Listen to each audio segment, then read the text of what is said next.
Chapter 41 the profound hot hall. ये clear sky संप्रदाय द्वारा स्थापित पहला काउंसिल हॉल था जो 100 से अधिक लोगों को समायोजित करने में सक्षम था। यह नए आंगन के नीचे बनाया गया था और भविष्य में क्लियर स्काई संप्रदाय अधिक इमारतों के साथ नीचे की ओर विस्तार करना जारी रखेगा। ये काउंसिल हॉल, जिसे पूरा होने में कई महीने लग गए, भव्य नहीं था। वास्तव में ये कुछ सरल और कच्चा था। निर्माण के लिए केवल 2 कारीगरों को काम पर रखा गया था, जबकि अधिकांश श्रम स्वयं शिष्यों से आया था। लेकिन क्यू की एकमात्र आवश्यकता ये थी कि यह ढह न जाए और हवा और बारिश से आश्रय ले सके। नए साल के बाद झांग युचुन शिष्यों के एक नए बैच की भर्ती के लिए फिर से पहाड़ से नीचे उतरे। लेकिन क्यू सहित सभी को गिनते हुए अब संप्रदाय में 93 लोग थे। आज पहली बार लीकिन क्यू ने सभी शिष्यों को हॉल में बुलाया था। बड़े हॉल के अंदर ज्यादा सामान नहीं थे। लीकिन क्यू, झांग युचुन, जेयांग झाओक्सिया, वुमनेर, ली डोंग्यू, ली सिफेंग और ली सिजिन मंच पर कंधे से कंधा मिलाकर खड़े थे। केंद्र में लीकिन क्यू थे। सभी शिष्यों के सामने यांग जुएडिंग, चेंग कैंगहाई, जूनिंग और किन्ये खड़े थे। बाकी शिष्य 6 साफ सुथरी पंक्तियों में पंक्तिबद्ध थे। उनके सामने संप्रदाय के ऊपरी क्षेत्रों को उत्साह से देख रहे थे। ये शिष्यों की पहली बार थी जब इस तरह की गंभीर सभा का अनुभव हुआ, और जिज्ञासु होने के बावजूद उन्होंने क्लियर स्काई संप्रदाय के भीतर व्यवस्था की एक नई भावना भी महसूस की। यहाँ तक कि उनमें से सबसे छोटा भी संप्रदाय के परिवर्तन को महसूस कर सकता था। लेकिन क्यू मंच पर खड़ा था, नीचे इकट्ठे हुए शिष्यों को देख रहा था। वह हर एक चेहरे को देख सकता था, और जब उसने पहली बार उन्हें इस तरह से देखा तो उसके दिल में एक अवर्णनीय भावना उमड़ पड़ी। उसने मन ही मन सोचा, ये जिम्मेदारी होनी चाहिए। इससे पहले उन्होंने क्लियर स्काई संप्रदाय को अपने स्वयं के विकास के साधन के रूप में माना था। हालांकि वह हमेशा अपने शिष्यों के प्रति दयालु था। ध्यान से सोचते हुए उसने महसूस किया कि उसने वास्तव में उनसे कभी नहीं पूछा था कि वे क्या चाहते हैं। हर कोई, लेकिन क्यू ने शुरू किया। उसकी आवाज़ तेज नहीं थी, लेकिन इतनी स्पष्ट थी कि सभी सुन सकें। ये क्लियर स्काई संप्रदाय की पहली भव्य सभा है। ये दिन हमारे संप्रदाय के इतिहास में दर्ज किया जाएगा, क्योंकि क्लियर स्काई संप्रदाय 1000 साल, 10,000 पीढ़ियों तक, शायद इससे भी अधिक समय तक बना रहेगा। एक दिन आप अच्छी तरह से महान पूर्वज बन सकते हैं जिन्हें भविष्य के शिष्य देखते हैं। शिष्यों, युवा होने के कारण ऐसे बोल्ड शब्दों को शर्मनाक नहीं लगे। इसके बजाय उनका खून गर्व और उत्साह से भर गया। वास्तव में, हालांकि क्लियर स्काई संप्रदाय अभी भी विकसित हो रहा था, जियांग झाओक्सिया पहले से ही मार्शल दुनिया में दूसरे स्थान पर था। संप्रदाय में ड्रैगन सबड्यूइंग हीरो और थीफ किंग जैसी प्रसिद्ध हस्तियां भी थीं, जबकि जूनिंग, ली सिफेंग और वुमैनर सभी मार्शल आर्ट में असाधारण थे। केवल सार्वजनिक प्रसिद्धि की कमी थी। किसी भी कोण से क्लियर स्काई संप्रदाय का भविष्य असीमित लग रहा था। यांग जुएडिंग ने अपने होठों को थोड़ा मोड़ा। 1000 साल, 10,000 पीढ़ियां, क्या अहंकारी दावा है। लेकिन क्यू ने जारी रखा, मैं इस हॉल का नाम गहरा दिल रखता हूँ। हम सभी अपने मूल हृदय को बनाए रखें। गहन पद दाव है और गहन हृदय दाव हृदय है। मैं श्री झांग यू से संप्रदाय के नियमों और दाववादी सिद्धांतों को लिखवाने के लिए कहूंगा। आज के दिन से आप सभी को उन्हें अच्छी तरह से याद रखना चाहिए। झांग यू हॉल से अनुपस्थित एकमात्र व्यक्ति था, क्योंकि वह अभी तक औपचारिक रूप से संप्रदाय में शामिल नहीं हुआ था। इस समय वह काफी असहज महसूस करते हुए बाहर टहल रहा था। शिष्यों ने एक स्वर में जवाब दिया। उनकी आवाज़ें सद्भाव में गूंज रही थीं। इसके बाद लीकिन क्यू के पास संप्रदाय की वर्तमान संपत्ति और वित्त पर झांग युचुन की रिपोर्ट थी। 2 साल से अधिक के संचय के बाद क्लियर स्काई संप्रदाय के पास अब 1000 एकड़ उपजाऊ भूमि, 102 घोड़ों के साथ 2 घोड़े के खेत और 1000 से अधिक तलने वाले 2 मछली तालाब हैं। जैसे ही झांग युचुन ने विस्तार से बात की, शिष्यों ने आश्चर्यचकित निगाहों का आदान प्रदान किया। चून की प्रत्येक अलग अलग कर्तव्यों के लिए जिम्मेदार था और अपना खाली समय प्रशिक्षण में बिताता था, इसलिए कुछ लोग वास्तव में संप्रदाय की होल्डिंग्स के पैमाने को जानते थे। उन्हें अब तक एहसास नहीं हुआ था, और यह सुनकर वे पूरी तरह से चौंक गए। लेकिन सदमा जल्द ही खुशी में बदल गया। किन परिवार के शिष्यों को छोड़कर अधिकांश गरीब पृष्ठभूमि से आए थे। उनके लिए यहाँ तक कि उनका पेट भरना भी एक बार एक विलासिता थी। अब वे प्रतिदिन मांस खाते थे। इससे बड़ी खुशी क्या हो सकती है। यांग जुएडिंग की भावनाएं सबसे जटिल थीं। जब वह पहली बार आया था तो क्लियर स्काई संप्रदाय पूरी तरह से गिरावट में था। अब पीछे मुड़कर देखने पर वह शायद ही परिवर्तन पर विश्वास कर सकता था। उसकी नज़र लीकिन क्यू की ओर घूम गई। हालांकि झांग युचुन द्वारा बहुत कुछ आयोजित किया गया था, लेकिन सच्चे निर्णय लीकिन क्यू द्वारा किए गए थे। वह उस तूफानी रात को कभी नहीं भूलेगा जब लीकिन क्यू ने 7 पीक्स एलायंस के शिष्यों का पीछा किया और उनका वध किया। उस रात से यांग जुएडिन को पता चल गया था, क्लियर स्काई संप्रदाय की सबसे बड़ी नींव इसकी प्रसिद्धि नहीं थी, बल्कि स्वयं लीकिन क्यू थी। जियांग झाओक्सिया सतह पर केवल तलवार थी। जब झांग युचुन ने अपनी रिपोर्ट समाप्त की तो लीकिन क्यू ने आने वाले वर्ष के लिए संप्रदाय के लक्ष्यों की घोषणा की। सबसे पहले विकास की योजनाएं आई, संप्रदाय के हर पहलू के लिए स्पष्ट लक्ष्यों के साथ। इसके बाद व्यक्तिगत खेती आए। वर्ष के अंत से पहले लीकिन क्यू ने कहा, एल्डर यांग एक एक करके आपके प्रत्येक युद्ध कौशल का परीक्षण करेंगे। जो लोग अपने कर्तव्यों को पूरा करते हैं और मार्शल आर्ट में सच्ची प्रगति दिखाते हैं, उन्हें संप्रदाय की सर्वोच्च शिक्षा आदिम एकता शास्त्र को विरासत में लेने की अनुमति दी जाएगी। इन अंतिम शब्दों ने शिष्यों की आत्माओं को प्रज्वलित किया। हर कोई जानता था कि प्राइमोडियल यूनिटी इंजीव क्लियर स्काई संप्रदाय की सबसे शक्तिशाली मार्शल आर्ट थी, जो प्रगति को बहुत तेज कर सकती थी। सच्चा कौतुक बनने के लिए पहले इस शास्त्र को विरासत में लेना होगा। सभी शिष्यों ने सलाम में हाथ उठाया, लीकिन क्यू के प्रति कृतज्ञता में झुक गए। लेकिन क्यू ने अब और नहीं बोला। अपनी आस्तीन की एक लहर के साथ उसने विधानसभा को खारिज कर दिया। शिष्यों के गहन हृदय हॉल छोड़ने के बाद लीकिन क्यू यांग जुएडिंग की ओर मुड़े। एल्डर यांग, इस दिन से क्लियर स्काई संप्रदाय आधिकारिक तौर पर अपने उचित पाठ्यक्रम में प्रवेश कर गया है। वाणी और आचरण में अब हमें अनुशासन रखना चाहिए। आगे का बोझ भारी है, मैं आप पर भरोसा करूंगा। यांग जुएडिंग ने अपने शब्दों में अनकहे अर्थ को पकड़ लिया। गहराई से झुकते हुए वह मुस्कुराया और कहा, संप्रदाय गुरु, निश्चिंत रहें, मैं अपना सर्वश्रेष्ठ दूंगा। लेकिन क्यू ने सिर हिलाया। यांग जुएडिंग ने बुद्धिमानी से अपनी छुट्टी ले ली। लेकिन क्यू और उनके छोटे भाइयों और बहनों के लिए हॉल छोड़ दिया। लेकिन क्यू ने तब एक एक करके कार्य सौंपना शुरू कर दिया, यहाँ तक कि वुमैनर ने भी अपना कार्य प्राप्त किया। हालांकि वो मैनर अभी भी अपरिपक्व था, वह अपनी देखभाल करने और दूसरों के साथ संवाद करने में सक्षम था। उसे पहाड़ों पर गश्त करने, हर दिन अलग अलग स्थानों पर प्रशिक्षण लेने और किसी भी जानवर को मारने के लिए सौंपा गया था। अल्पविराम। गहन हृदय हॉल की बैठक के बाद पूरा संप्रदाय व्यस्त हो गया। यहाँ तक कि जो लोग स्वभाव से आलसी थे, उन्हें भी सुस्त होने में शर्मिंदगी महसूस होती थी जब उन्होंने बाकी सभी को इतनी लगन से काम करते देखा। आखिर मार्शल वर्ल्ड का मास्टर बनने के लिए कौन सा रास्ता नहीं था। वसंत और ग्रीष्म ऋतु तेजी से बीत गई। पहाड़ी सड़कें सैकड़ों ली तक फैली हुई थी, पक्की हो गई थी। अब बचे हुए काम भूस्खलन को रोकने के लिए उन्हें मजबूत कर रहे थे। एक दिन दोपहर के तुरंत बाद जंगल के भीतर गहरा किन्ये संप्रदाय का नीला वस्त्र पहने हुए एक स्थिर लय के साथ एक भारी लोहे के डंडे को घुमाया। उनकी हरकतें जोरदार और शक्तिशाली थीं। इस लोहे के छड़े को झांगियोचुन ने पहाड़ से नीचे अपनी आखिरी यात्रा के दौरान बनाया था। इसका वजन 30 बिल्लियों का था और इसकी लंबाई 9 फीट थी। किन्ये की अपनी ऊंचाई से भी लंबा प्रत्येक झूले ने एक भयंकर हवा को उभार दिया। उसने आधे महीने तक इस लोहे के डंडे को चलाया था। पहले तो इसे उठाना भी मुश्किल था, लेकिन अब ये बहुत हल्का महसूस हो रहा था और परिणामस्वरूप उसकी काया मजबूत हो गई थी। उन्होंने 10 दिशाओं दानव वश में करने वाली स्टाफ तकनीक का अनगिनत बार अभ्यास किया था, फिर भी अब भी उन्हें लगा कि उन्होंने इसके पूर्ण सार को नहीं समझा है। जैसे ही किन्ये ने खुद को अपने अभ्यास में डुबो दिया, कदम आगे आए। उसने बगल में देखा और देखा कि कोई उसकी ओर आ रहा है। तुरंत उसने अपने कर्मचारियों को वापस खींच लिया और अपनी सांस अपने डेंटियन में डुबो दी। यह कोई और नहीं बल्कि 13 तलवार राक्षसों में से सबसे अग्रणी था, जूजिन। जियांग झाओक्सिया का शिष्य बनने के बाद से जूजिन ने आश्चर्यजनक प्रतिभा का प्रदर्शन किया था। 13 में सबसे तेज प्रगति करने वाला बन गया था। ऐसी खबर जो पहले ही संप्रदाय के माध्यम से फैल चुकी थी, संप्रदाय मास्टर की समझदार नजर के लिए और भी अधिक सम्मान अर्जित कर रही थी। किन्ये उसे अच्छी तरह से याद करता था। एक बार तलवार प्रशिक्षण मैदान से गुजरते समय उसने जूजिन की भयंकर तलवारबाजी देखी थी। उसकी ताकत दूसरों से कहीं अधिक थी। वरिष्ठ भाई किन, आपकी स्टाफ तकनीक वास्तव में दुर्जय हो गई है, देखने के लिए विस्मयकारी, जूजिन ने कहा कि वह पास आया। फिर भी हाथ में तलवार के साथ वह शायद ही किसी ऐसे व्यक्ति की तरह लग रहा था जो केवल प्रशंसा करने आया था। किन्ये मुस्कुराया, बस मेहनती अभ्यास, बस इतना ही। जूनियर ब्रदर जू की प्रतिभा मुझसे कहीं अधिक है। जूजिन लगभग 10 कदम दूर रुक गया, गर्मजोशी से मुस्कुरा रहा था। वरिष्ठ भाई किन, मैंने हाल ही में अपनी तलवारबाजी में कुछ नई अंतर्दृष्टि बनाई है। मैं कौशल का आदान प्रदान करना चाहता हूं और कुछ विचार के बाद मैं केवल आपके बारे में सोच सकता हूं। क्या आप मुझे यह इच्छा पूरी करेंगे? जैसी उम्मीद थी, किन्ये ने अपनी आंखें थोड़ी सी खोल लीं। बेशक, लेकिन मुझे बताओ, हम किस हद तक बख्शेंगे? साथी शिष्यों के रूप में हमें पानी में नहीं जाना चाहिए। जो कोई भी पहले अपना हथियार गिराएगा वह हार जाएगा। उसके बारे में क्या खराब है? जूजिन की निगाहें तीव्रता से जल उठीं। दूसरी पीढ़ी के शिष्यों में जूनिन को सार्वजनिक रूप से नंबर 1 के रूप में स्वीकार किया गया था। किन्ये नंबर 2 के रूप में अभी तक कोई तीसरा दावेदार नहीं था। जूजिन की महत्वाकांक्षा स्पष्ट थी, उसकी तलवार पहले की ओर इशारा करती थी। किन्ये ने अपनी लोहे की छड़ी उठाई और जूजिन की ओर इशारा किया, जो एक संप्रदाय गुरु के शिष्य की आभा थी जो उससे निकल रही थी। बहुत अच्छा। जूजिन की आंखें कठोर हो गईं। वह अपनी तलवार खींचते हुए थोड़ा झुका, फिर एक पल में दूरी को बंद करते हुए आगे बढ़ा। किन्ये ने सहज रूप से प्रतिक्रिया व्यक्त की, अपने कर्मचारियों को घुमाया, लेकिन लोहे की छड़ केवल जूजिन के सिर के पास से गुजरी। तलवार की रोशनी चमक उठी क्योंकि जूजिन ने किन्ये की छाती पर वार किया, बिजली की तरह तेज। किन्ये पीछे हट गया, एक हाथ ने अपने डंडे को अजगर की तरह पकड़ लिया। आंतरिक ऊर्जा के फटने से कलाई कांप रही थी। जूजिन की हरकतें उत्तम थीं, उसने झटका चकमा दिया, लेकिन जैसे ही वह फिर से आगे बढ़ने के लिए आगे बढ़ा, उसने महसूस किया कि उसके चेहरे पर एक जबरदस्त बल आ रहा है।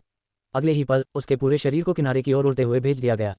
अल्पविराम। तेज धूप में जियांग झाओक्सिया उच्च आत्माओं में पहाड़ से नीचे उतरा। उस दिन उन्होंने अपनी तलवार नियंत्रण तकनीक के बारे में एक नए विचार की कल्पना की थी और अपने शिष्यों को सिखाने के बाद उन्होंने इसका परीक्षण करने की योजना बनाई। वह उस चट्टान पर पहुंचे जहां 13 तलवार के शौकीन आमतौर पर प्रशिक्षित होते थे, केवल उन्हें एक साथ इकट्ठा होते देखने के लिए। मास्टर यहाँ है, एक युवा महिला शिष्य फुसफुसाई और अन्य तुरंत तितर-बितर हो गए। एक सीधी रेखा बना रहे थे, धीमी गति से होने के लिए बहुत डरते थे, जिससे पता चलता था कि जियांग झाओक्सिया की प्रतिष्ठा उनके बीच कितनी ऊंची थी। जियांग झाओक्सिया ने उनके सामने कदम रखा, समूह में अपनी निगाहें घुमाई, केवल भ्रूबंद करने के लिए, क्योंकि उसकी नजर जूजिन के मुड़े हुए चेहरे पर पड़ी।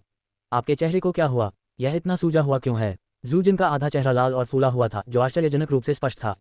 अपने मालिक के प्रश्न का सामना करते हुए वह पूरी तरह से शर्मिंदा लग रहा था, काश वह जमीन में डूब सकता था। मैं मुक्केबाजी के दौरान घायल हो गया था। जूजिन बुदबुदाया। उस पर जियांग झाओक्सिया की अभिव्यक्ति ठंडी हो गई। तुमने किसके साथ झगड़ा किया? जूनिंग। उसने दबाया। वरिष्ठ भाई किन्ये। उस नाम पर जियांग झाओक्सिया चुप हो गया। उसका अच्छा मूड तुरंत गायब हो गया। वह समझ सकता था कि क्या जूजिन जूनिंग से हार गया, लेकिन किन्ये से। हालांकि किन्ये ने शीर्ष विशेषज्ञों से सीखा था, लेकिन उनकी प्रतिभा औसत दर्जे की थी। यहाँ तक कि ली किंगक्यू खुद भी एक बार उसे सिखाने के लिए अनिच्छुक थे। और ऐसे व्यक्ति ने मेरे बेशकीमती शिष्य को हराया। जियांग झाओक्सिया की आंखों के सामने अंधेरा छा गया और जूजिन ने उसकी निगाहों से मिलने की हिम्मत नहीं की। कहीं और किन्ये संप्रदाय के परिसर में प्रवेश किया, अपनी लोहे की छड़ी को जमीन पर रख दिया और ली किंगक्यू के सामने घुटने टेक दिए। उस समय ली किंगक्यू ली सिफेंग को डांट रहा था, जो 15 साल की उम्र में दंडित हो रहा था। किन्ये घुटने टेकते देखकर ली सिफेंग ने उत्सुकता से देखा। मास्टर, कृपया मुझे दंडित करें, किन्ये ने अपने माथे को जमीन पर नीचे करते हुए गहरी आवाज में कहा।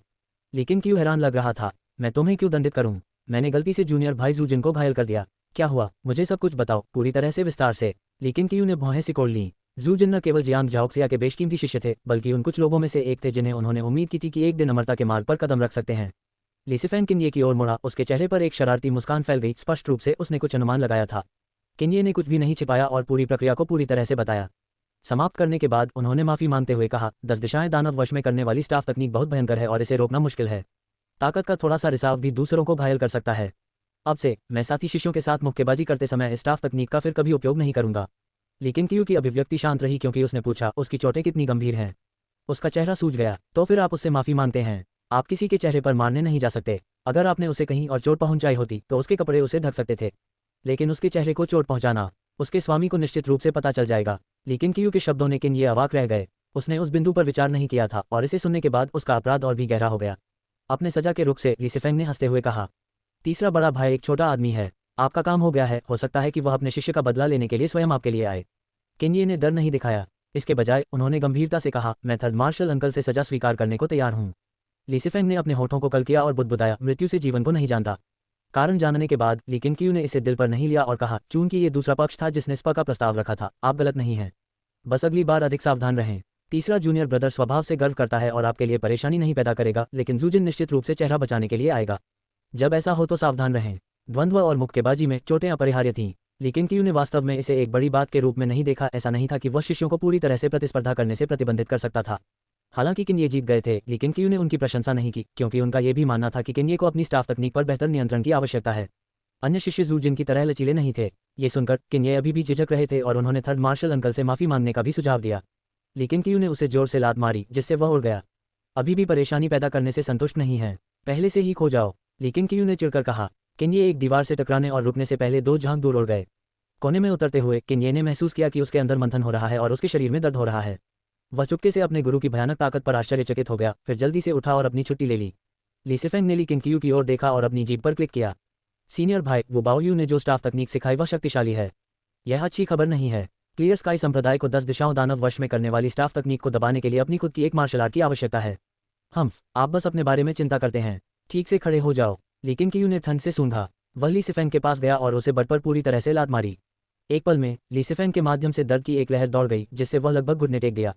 उस किक ने वाइटल एनर्जी से संघनित आंतरिक शक्ति को वहन किया, लीसेफेंग के पैरों में दर्द मेरिडियन को मारते हुए, जिससे वह पीड़ा को सहन करने में असमर्थ हो गया। फिर भी शिष्यों को धमकाने की हिम्मत है। मैंने उसे सिर्फ मेरे लिए कक्षा में भाग लेने के लिए कहा। वह बदमाशी कैसी है?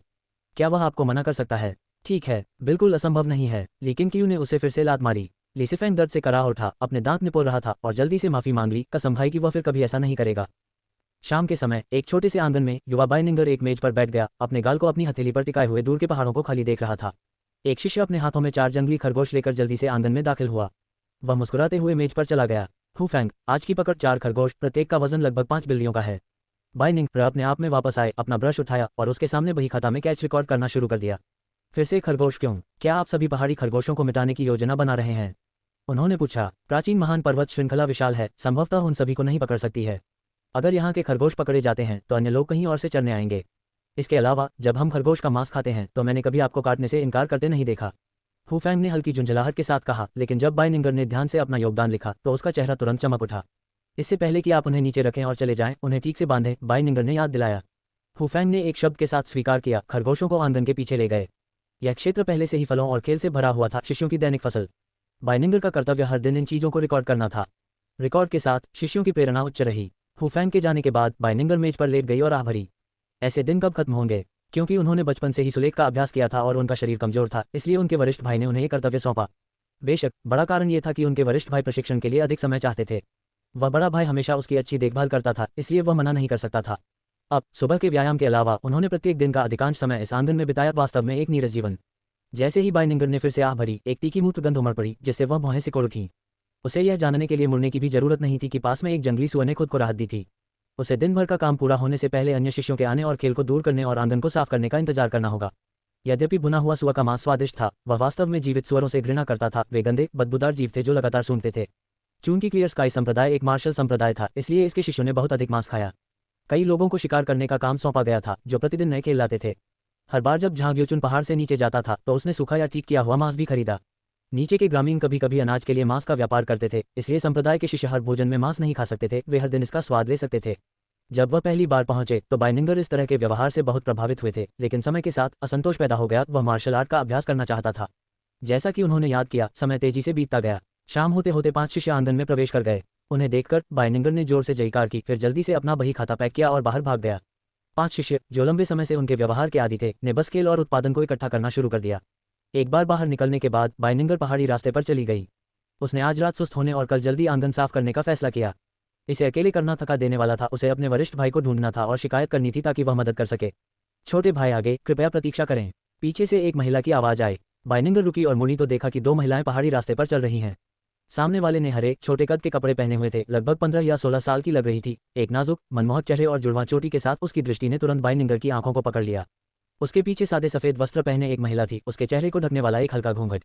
वह अपनी पीठ पर एक लंबा लकड़ी का बक्सा ले गई थी। उसका असर गरिमापूर्ण था और उसकी चमकदार आंखें अनुग्रह से भरी थीं। उसके व्यवहार ने उसे स्पष्ट रूप से मालकिन के रूप में चिन्हित किया।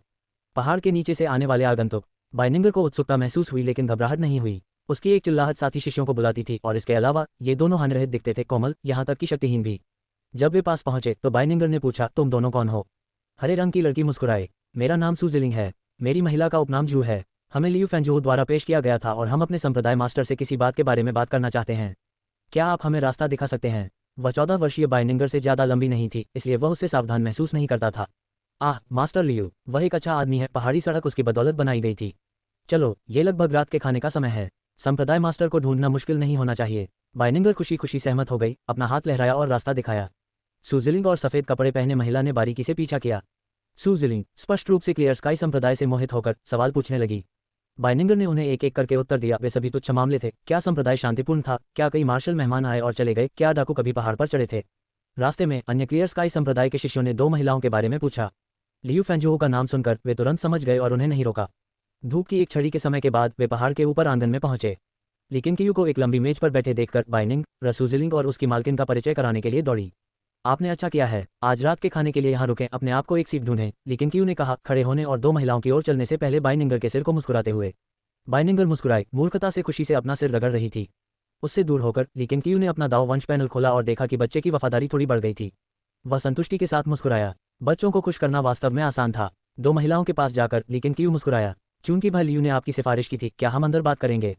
सुजिलिंग ने सिर हिलाया और दोनों महिलाएं लेकिन कियू के पीछे पीछे नवनिर्मित मुख्य हॉल में चली गईं, जिसके दरवाजे खुले थे। जैसे ही लेकिन कियू बैठी, सुजिलिंग ने आगे कदम बढ़ाया, अपनी आस्तीन से एक कढ़ाई वाली थैली निकाली और उसे मेज पर रख दिया। इसे खोलने पर सोना, चांदी और गहने दिखाई दिए। मेरी महिला ने लियू फेंजोहू से सुना कि क्लियर स्काई संप्रदाय एक शांत जगह है जो सांसारिक मामलों से बहुत दूर है। वह यहाँ 2 साल तक रहना चाहती है। हम यहाँ मुफ्त में नहीं खाएंगे या नहीं रहेंगे, सुजिलिंग ने धीरे से कहा। उसकी सीधेपन ने लेकिन कियू को घूंघट वाली महिला पर नजर डाली। सफ़ेद पोशाक में महिला उसकी पीठ पर लकड़ी के बक्से के साथ बिना बोले चुपचाप उसकी ओर देखती रही। लेकिन कियू तुरंत सहमत नहीं हुए और इसके बजाय पूछा, क्या मैं पूछ सकता हूँ कि आप यहाँ क्यों रहना चाहते हैं? क्लियर स्काई संप्रदाय वास्तव में एक एकांत जगह है, लेकिन हम परेशानी से बचना पसंद करते हैं।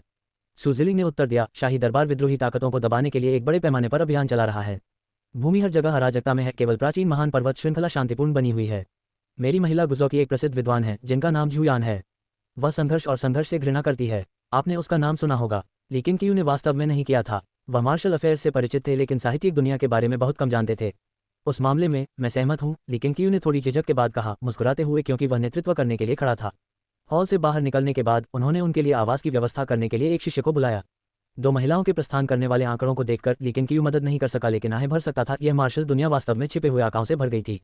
झूयान एक परिष्कृत और विद्वान महिला दिखाई दी जो बिना मार्शल स्ट्रेंथ के प्रतीत होती थी। फिर भी उसकी आंतरिक ऊर्जा उस समय की तुलना में कमजोर नहीं थी जब यांग जुएडिंग पहली बार पहाड़ पर पहुंचे थे।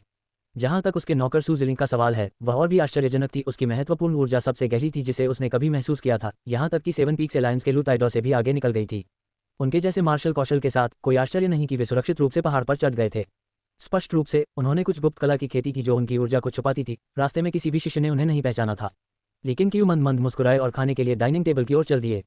बाद के दिनों में एक मधुर जीथर अक्सर पहाड़ी घाटियों में गूंजती थी, जिससे शिष्यों के बीच जीवंत चर्चा शुरू हो जाती थी। जब झांग यू ने सुना कि झूयान आ गया है तो वह खुश हो गया और उसने उससे मिलने की कोशिश की, केवल सुजिलिंग द्वारा रोका गया। ये तब था जब लेकिन कियू वास्तव में मानते थे कि झूयान वास्तव में प्रसिद्धि का विद्वान था। इस दुनिया में जो कोई भी जीथर बजा सकता था वह सामान्य से बहुत दूर था। और जहां तक आमतौर पर गर्वित झांग यू का सवाल है, ये पहली बार था जब उसने इतनी उत्सुकता से व्यवहार किया था। प्रत्येक दिन क्लियर स्काई संप्रदाय के शिष्यों के साथ विद्वान की जीथर की मधुर ध्वनियां आती थीं। जैसे जैसे उन्होंने मार्शल आर्ट का अभ्यास किया और काम किया, उनके मूड में काफी सुधार हुआ, जिससे लेकिन कियू की 2 महिलाओं झूयान और सुजिलिंग की धारणा बेहतर के लिए बदल गई। ये कहा जाना चाहिए विद्वान वास्तव में विद्वान थे। 2 जन्म जीने के बाद लेकिन कियू लंबे समय से नश्वर दुनिया के लोकप्रिय संगीत के आदी हो गए थे। फिर भी जब उसने फिर से गुकिन की आवाज़ सुनी तो उसे यह उल्लेखनीय रूप से सुखद लगा, इतना सुखद कि वह इसे समाप्त होने के बाद फिर से सुनना चाहता था। जीथर की आवाज़ पहाड़ों और घाटियों में गूंज रही थी, जैसे ठंडी हवा किसी के दिल से होकर गुजरती है, मन को शांत करती है और अधीरता को दूर करती है। यह उल्लेखनीय था कि ली केंग ने बाइनिंग र को सू जिलिंग के करीब बढ़ते हुए देखा, और ऐसा भी लग रहा था कि सू जिलिंग का इरादा बाइनिंग र को कुछ मार्गदर्शन देने का था। तो भाग्यशाली होना इस तरह दिखता था। असरदार एक अन्य विद्वान के जुड़ने से क्लियर स्काई संप्रदाय के विकास में थोड़ी सी भी बाधा नहीं आई। एक बार जब पहाड़ी रास्ता आकार ले लिया तो लोग चिकित्सा सहायता के लिए पहाड़ पर चढ़ने लगे। ली डोंगयू, जैसा कि वह दयालु थी, सीधे अमीरों से शुल्क लेती थी, लेकिन गरीबों के लिए उसने उन्हें उनकी क्षमता के अनुसार भुगतान करने की अनुमति दी या इलाज के बदले में संप्रदाय के लिए काम करने की अनुमति दी। इस तरह के कामों ने जल्द ही पहाड़ की तलहटी में एक अच्छी प्रतिष्ठा बनाई, जो कुछ ही महीनों में फैल गई। ये शरद ऋतु थी। जूनिंग ने पौष्टिक महत्वपूर्ण ऊर्जा क्षेत्र की 5वीं परत हासिल की थी। वह तुरंत ली किंग को सूचित करने गई, जो अपने क्वार्टर में आराम कर रहा था, और इस खबर ने उसे बहुत प्रसन्न किया। जैसे ही गुरु और शिष्य ने बातचीत की, झांग यूचुन आ गए। जूनिंग ने झुककर खुद को माफ कर दिया। बड़े भाई, अगरबत्ती का मामला शुरू होना चाहिए। मैंने पहले ही कारीगरों को आमंत्रित कर दिया है। झांग यूचुन मुस्कुराया, उसकी अभिव्यक्ति उत्साह से जल रही थी। उन्होंने पहले भी इस पर चर्चा की थी। झांग यूचुन ने लियू फेंजोऊ से सलाह मांगी थी, ये सुझाव देते हुए कि चूंकि क्लियर स्काई संप्रदाय ने दाववादी आदेश की हवा को वहन किया था, इसलिए उपासकों को आकर्षित करने और कुछ धूप भेदर्जित करने के लिए दिव्य मूर्तियों को क्यों नहीं बनाया जाए। यह विचार झांग यूचुन के लिए पूरी तरह से अनुकूल था। लेकिन क्यू ने धीरे से कहा, यह किया जा सकता है, लेकिन हमें इसका दिखावा नहीं करना चाहिए। यह उन लोगों के लिए होने दे जो आने के लिए किस्मत में हैं, उनके दिल की इच्छाओं को पूरा करने के लिए। मैं सावधान रहूंगा, झांग यूचुन ने सिर हिलाया। लेकिन मूर्तियों को आपके द्वारा अनुमोदित किया जाना चाहिए। अन्य मंदिरों या मठों को ठेस पहुंचाने से बचने के लिए हम उन्हें स्वयं डिजाइन करेंगे। आप उन्हें नाम दें, मैं झांग यू से कहानियां लिखवाऊंगा। पहले कुछ के बारे में सोचो। लेकिन क्यू उठा और अपनी मेज पर चला गया। उसने एक ब्रश उठाया और एक खाली शीट पर 5 नाम लिखे। ताई, ताईचू, ताईशी, ताईसू, ताईजी। झांग यूचुन ने कागज को देखते हुए धीरे से 5 नामों को दोहराया। लेकिन क्यू ने कहा, ये 5 दाववादी आदरणीय हैं। उनके चेहरों को बहुत स्पष्ट रूप से उकेरने की आवश्यकता नहीं है। ये 5 आदिम ताई थे, जो उनके पिछले जीवन के प्राचीन लिज़ी में दर्ज किए गए थे। हुआक्सिया, ब्रह्मांड के गठन से पहले शून्यता से अस्तित्व तक 5 महान चरण। उनका दाव वंश अभी स्थापित हुआ था, अभी तक पूरी तरह से महसूस नहीं हुआ था। उन्हें याद करके हर बार जब वह 5 प्राइमिडियल्स को देखता था, तो वह इन शुरुआती दिनों को याद करता था। झांग यूचुन ने बार बार 5 नामों को बड़बड़ाया, प्रत्येक पाठ से और अधिक संतुष्ट हो गया। उसने तुरंत कागज रख दिया और जल्दी से चला गया। लेकिन क्यू भी घर के अंदर नहीं रहे। जूनिंग की सफलता ने उनका उत्साह बढ़ा दिया था, और उन्होंने अन्य शिष्यों की प्रगति का निरीक्षण करने का फैसला किया। अभी भी शाम के समय था। आंगन में कुछ शिष्य थे। वह पहाड़ के द्वार से पत्थर के रास्ते का अनुसरण करता है और नीचे चला जाता है। सीढ़ियों से नीचे की ओर देखते हुए वह जंगल के बीच आधे छिपे हुए आंगनों को देख सकता था।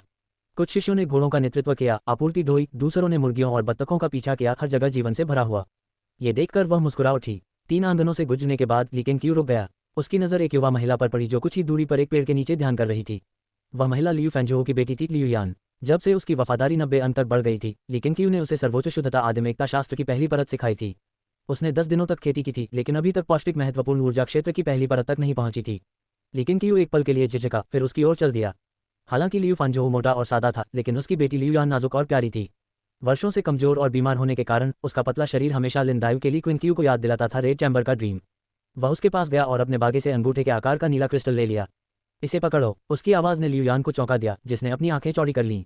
जब उसने देखा कि यह वही था, तो उसने राहत में सांस छोड़ी। उसने उसे एक नाराजगी भरी नजर दी, जल्दी से उठी और झुक गई। संप्रदाय गुरु, यह क्या है? लेकिन क्यू ने रहस्यमय तरीके से कहा, यह दुनिया का एक दुर्लभ खजाना है। यह आपकी साधना में सहायता करेगा। इसके आकार से मूर्ख मत बनो। यह हजारों वर्षों में दुनिया की आध्यात्मिक ऊर्जा से संघनित है। जब आप खेती करते हैं तो इसे अपनी हथेली में पकड़ें। याद रखें, दूसरों को मत बताओ। ऐसा न हो कि वे मुझ पर पक्षपात का आरोप लगाएं।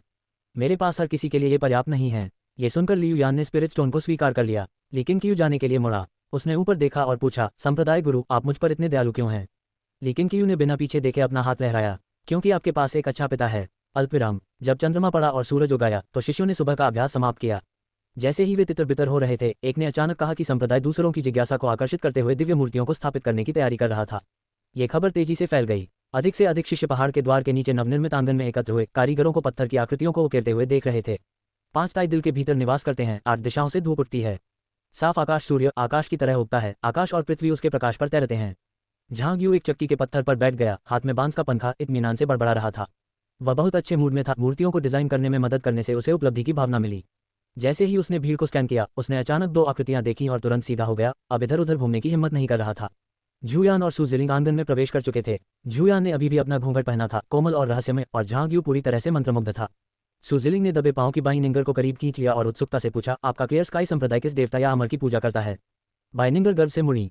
जनजात दाव आदरणीय लोग, क्या आपने उनके बारे में सुना है? सू जिलिंग ने अपना सिर हिलाया। कभी नहीं। आपके संप्रदाय गुरु ने इसे बनाया होगा। ये कैसे हो सकता है? हमारे संप्रदाय गुरु अविश्वसनीय हैं। वह अमरों का सपना देख सकते हैं। हाँ, केवल बच्चे ही ऐसी कहानियों पर विश्वास करेंगे।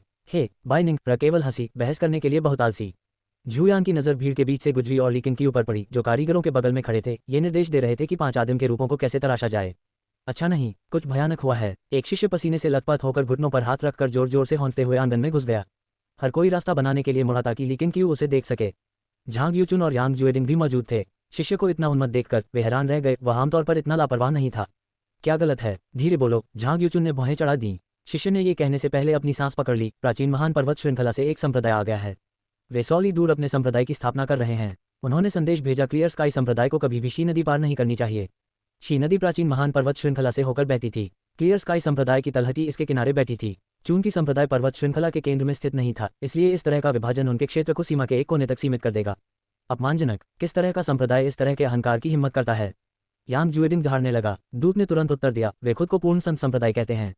झांग यूचुन ने भौहें सिकोड़ लीं। क्या वे नहीं जानते कि हम कौन हैं? वजियांग झाओक्सिया हमारे संप्रदाय का है। वे जानते हैं, शिष्य ने ध्यान से उत्तर दिया, लेकिन उन्होंने एल्डर जियांग का उल्लेख नहीं किया। यांग जुएडिंग ने सूंघा। तब ये स्पष्ट है, वे अपनी प्रसिद्धि को तेजी से बढ़ाने के लिए जियांग के नाम का उपयोग कर रहे हैं। वल्ली किंकियू की ओर मुड़ा। उन्होंने कहा, हम झुक नहीं सकते। प्राचीन महान पर्वत श्रृंखला पहले से ही अमर किंगक्सियाओ के दिनों से ही क्लियर स्काई के अधिकार क्षेत्र में थी। कोई भी इसे विभाजित नहीं कर सकता है। लेकिन कियू ने सिर हिलाया। एल्डर यांग, मेरे 2 शिष्यों और 20 अन्य लोगों को जांच के लिए ले जाएं। लड़ने में जल्दबाजी न करें। पहले पूछो, यदि वे तर्क करने से इनकार करते हैं तो उन्हें भगा दें। ये सुनकर किन्ये ने अपने लोहे के डंडे को कसकर पकड़ लिया और कई शिष्य अनुसरण करने और देखने के लिए उत्सुक हो गए। जू निंग, जो देख रही थी, अपना हथियार लाने के लिए आंगन की दीवार पर चढ़ गई। उसके आंदोलन ने सूजिलिंग को एक भौं उठाया। उसने लंबे समय से सुना था कि यह लड़की कोई साधारण नहीं थी। आज उसके हल्केपन के कौशल को देखकर इसकी पुष्टि हो गई। क्या होगा अगर हम उन्हें भगा नहीं सकते? यांग जुडिंग ने पूछा। लेकिन कियू ने उसे एक चकाचौंध से गोली मार दी। पहले कभी किसी को नहीं मारा। यांग जुएडिंग जम गया, फिर शिष्यों को चुनने के लिए मुड़ा। हत्या के उल्लेख पर तनाव हवा में भर गया, लेकिन मार्शल शिष्य प्रत्याशा की वृद्धि महसूस करने में मदद नहीं कर सके। जैसे ही वह कारीगरों की ओर मुड़ा, लेकिन कियू की अभिव्यक्ति फिर से नर्म हो गई। चलो जारी रखते हैं। सूजिलिंग ने झूयान की ओर देखा, कृतज्ञता से मुस्कुराते हुए। मिस, क्या मैं उत्साह देखने जा सकता हूँ? झूयान की आंखें शांत रहीं क्योंकि उसने धीरे से कहा, मम। लेकिन हस्तक्षेप मत करो। उसकी आवाज़ कोमल और हवादार थी, जो युवा और शांत लग रही थी। सूजिलिंग मुस्कुराए और उसके पास खड़ी हो गई। यांग जुएडिंग के शिष्यों को चुनने का इंतजार कर रही थी। यदि क्लियर स्काई संप्रदाय खतरे में पड़ जाता है, झूयान की शांत आवाज आए, आप उन्हें बचा सकते हैं। सूजिलिंग ने आश्चर्यचकित होकर अपना सिर घुमाया। उसने उम्मीद नहीं की थी कि उसकी महिला उसे क्लियर स्काई संप्रदाय की सहायता करने की अनुमति देगी। उसने आगे नहीं पूछा, बल्कि उसे खुद संप्रदाय का माहौल पसंद आया। जल्द ही यांग जुएडिंग ने 20 शिष्यों को चुना था। वे अपने हथियार ले आए और एक साथ पहाड़ से नीचे उतरे। चूंकि सूजिलिंग उनके साथ जाना चाहती थी, इसलिए यांग जुएडिंग ने मना नहीं किया। दिल खोलकर हंसते हुए उन्होंने कहा कि वह उसे मार्शल दुनिया की वीरता का गवाह बनने देंगे। इस बीच 100 ली दूर पहाड़ों में एक झरने के बगल में दर्जनों लोग इमारतें बना रहे थे। झील के किनारे 2 आकृतियां खड़ी थीं, संप्रदाय मास्टर यानबुजिन और पूर्ण संत संप्रदाय के वाइस संप्रदाय मास्टर तांगजिकी। यानबुजिन ने एक विस्तृत काला वस्त्र और एक बाल मुकुट पहना था। उसके लंबे बाल सफेद रंग से सटे हुए थे। उसकी आंखें ठंडी और कठोर थी। उसकी दाढ़ी भी भूरे रंग से भरी हुई थी। चुप रहने पर भी उसने अत्यधिक दबाव डाला। तांगजिकी की उपस्थिति स्पष्ट रूप से कमजोर थी। नीला, परिष्कृत और सुंदर कपड़े पहने हुए वह एक विद्वान जैसा दिखता था। अब तक संदेश क्लियर स्काई संप्रदाय तक पहुंच जाना चाहिए था। वरिष्ठ भाई, क्या आपको लगता है कि जियांग झाओक्सिया लड़ने आएगा? तांगजिकी ने धीरे से पूछा। यानबुजिन ने अपने शिष्यों को भावहीन होकर देखा। अगर वह नहीं करता है तो मैं खुद पहाड़ पर चढ़ जाऊंगा। पूर्ण संत संप्रदाय को क्लियर स्काई संप्रदाय के नाम पर उठना चाहिए। हालांकि युवाओं के एक समूह को धमकाना शर्मनाक है, लेकिन हमारे महान उद्देश्य के लिए उन्हें बलिदान किया जाना चाहिए। तांगजिकी ने आह भरी। मैंने सुना है कि जियांग झाओक्सिया ने एक बार यूजी के साथ 200 चालों का आदान प्रदान किया था। ऐसी प्रतिभा के साथ 10 और वर्षों में उनकी ताकत अकल्पनीय होगी। यानबुजिन ने सूंघा। ऐसा केवल इसलिए था क्योंकि यूजियाई उस पर आसान हो गया था। उन्हें हमेशा इस तरह के बचकाने खेल खेलने में मजा आता था। नए आंगन के अंदर पहले की तुलना में बहुत कम शिष्य इकट्ठे हुए थे। ये देखकर कि कारीगर अभी भी व्यस्त थे, झांग यूचुन ने ली किंकियू को एक तरफ खींच लिया। वरिष्ठ भाई, क्या हमें जूनियर भाई जियांग को यात्रा करने के लिए कहना चाहिए? मैं इस भावना को हिला नहीं सकता कि यह पूर्ण संत संप्रदाय कोई साधारण शक्ति नहीं है। ऐसा लगता है कि वे जानबूझकर हमें उकसा रहे हैं, झांग यूचुन ने भौहें चढ़ाते हुए कहा। क्लियर स्काई संप्रदाय 100 से अधिक शिष्यों तक बढ़ गया था, एक प्रभावशाली पैमाना। इस वजह से वह उनके पास जो कुछ भी था उसे और अधिक संजोता था, और उसके विचार पहले की तुलना में बहुत अधिक सतर्क हो गए। लेकिन कियू ने मुस्कुराते हुए कहा, यह ठीक है। यांग जुएडिंग अब पहले जैसी नहीं रही। हालांकि वह दूसरी परत तक नहीं पहुंचा है, लेकिन उसकी ताकत पहले की ताकत से कहीं अधिक है। इसके अलावा निंग राउंड के साथ गया। पौष्टिक महत्वपूर्ण ऊर्जा क्षेत्र की 5वीं परत क्या दर्शाती है? लेकिन कियू ने स्वर्ग के तहत नंबर 1 होने का दावा करने की हिम्मत नहीं की। लेकिन जब गुजो की मार्शल दुनिया की बात आई तो इसमें कोई समस्या नहीं होनी चाहिए। और अगर जू निंग भी प्रतिद्वंद्वी को नहीं हरा सका तो जियांग झाओक्सिया के लिए यह और भी कठिन होगा। जियांग झाओक्सिया की प्रतिष्ठा को बनाए रखना बेहतर होगा। क्या ऐसा है? झांग यूचुन अभी भी असहज था, लेकिन कियू ने उसके कंधे को थपथपाया और कहा कि अब और नहीं। फिर कारीगरों की निगरानी के लिए लौट आया।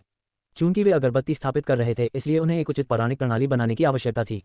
5 इनेट ग्रेट प्राइम्स क्लियर स्काई संप्रदाय की पौराणिक कथाओं का शिखर होगा। लापरवाही के लिए कोई जगह नहीं है। उन्होंने पहले ही भविष्य में 5 जन्मजात महान प्राइम्स के लिए मंदिर बनाने और फिर और अधिक देवताओं का निर्माण करने, कदम दर कदम मंदिरों का निर्माण करने का फैसला कर लिया था। वह पहाड़ की तलहटी से शिखर तक एक पथ खोज सीढ़ी का निर्माण करेगा। तीर्थयात्री न केवल पूजा के लिए इस पर चढ़ सकते थे, बल्कि भविष्य में इसका उपयोग नए शिष्यों की परीक्षा के लिए भी किया जा सकता था। बेशक ये केवल अभी के लिए योजनाएं थीं जो उसके दिल में गहराई से दबी हुई थीं। संप्रदाय गुरु के रूप में लेकिन कियू के पास वह सब कुछ महसूस करने की शक्ति थी जो वह चाहता था। अल्पविराम। जब तक यांग जुएडिंग और अन्य लोग उस झरने पर पहुंचे जहां निरपेक्ष संत संप्रदाय रहता था, तब तक सुबह दोपहर में बदल चुकी थी। यहाँ तक कि उनके जैसे मार्शल कलाकारों के लिए भी 100 ली की दूरी तय करने में समय लगता था। वे पूर्ण संत संप्रदाय के जितने करीब आते गए, यांग जुएडिंग का गुस्सा उतना ही बढ़ता गया। उसने ये भी ध्यान नहीं दिया कि यह कितना अजीब था कि सु जिलिंग उनके साथ बने रहने में सक्षम थी। उनके द्वारा चुने गए सभी शिष्य 1 वर्ष से अधिक समय से संप्रदाय में थे। हालांकि लंबे ट्रैक के बाद उन्हें बहुत पसीना आ रहा था, लेकिन कोई भी इतना थका हुआ नहीं था कि उन्हें सांस लेने के लिए झुकना पड़ा। उनके आगमन ने शीघ्र ही पूर्ण संत संप्रदाय के शिष्यों का ध्यान आकर्षित किया। उन सभी ने अपना काम बंद कर दिया और क्लियर स्काई संप्रदाय के समूह की ओर देखने लगे। यहाँ प्रभारी कौन है? यहाँ से बाहर निकलो। यांग जुएडिंग दहाड़ने लगा। उसकी आवाज़ तेज हो रही थी, न केवल गुस्से में बल्कि उत्साह में। जब से उसने आदिम एकता शास्त्र की खेती शुरू की थी, तब से उसे अपनी शक्ति को पूरी तरह से उजागर करने का मौका नहीं मिला था। वह परीक्षण करना चाहता था कि वह कितना मजबूत हो गया है। उसकी चिल्लाहट शेर की दहाड़ की तरह थी, जो पहाड़ों के बीच इतनी शक्तिशाली रूप से गूंज रही थी कि झरने की आवाज़ भी उसे डुबा नहीं सकती थी। समूह के पिछले हिस्से में सु जिलिंग चुपके से चौंक गई। क्या इस आदमी की आंतरिक ऊर्जा इतनी मजबूत है? उसने ड्रैगन वश में करने वाले नायक के बारे में सुना था, लेकिन उसकी नज़र में तथाकथित स्वर्ग रैंकिंग हमेशा एक मजाक रही थी। अब ऐसा लग रहा था कि महान प्रसिद्धि के तहत वास्तव में सार था। बेशक यांग जुडिंग ने केवल उसे आश्चर्यचकित कर दिया, उसने उसे खतरे में महसूस नहीं कराया।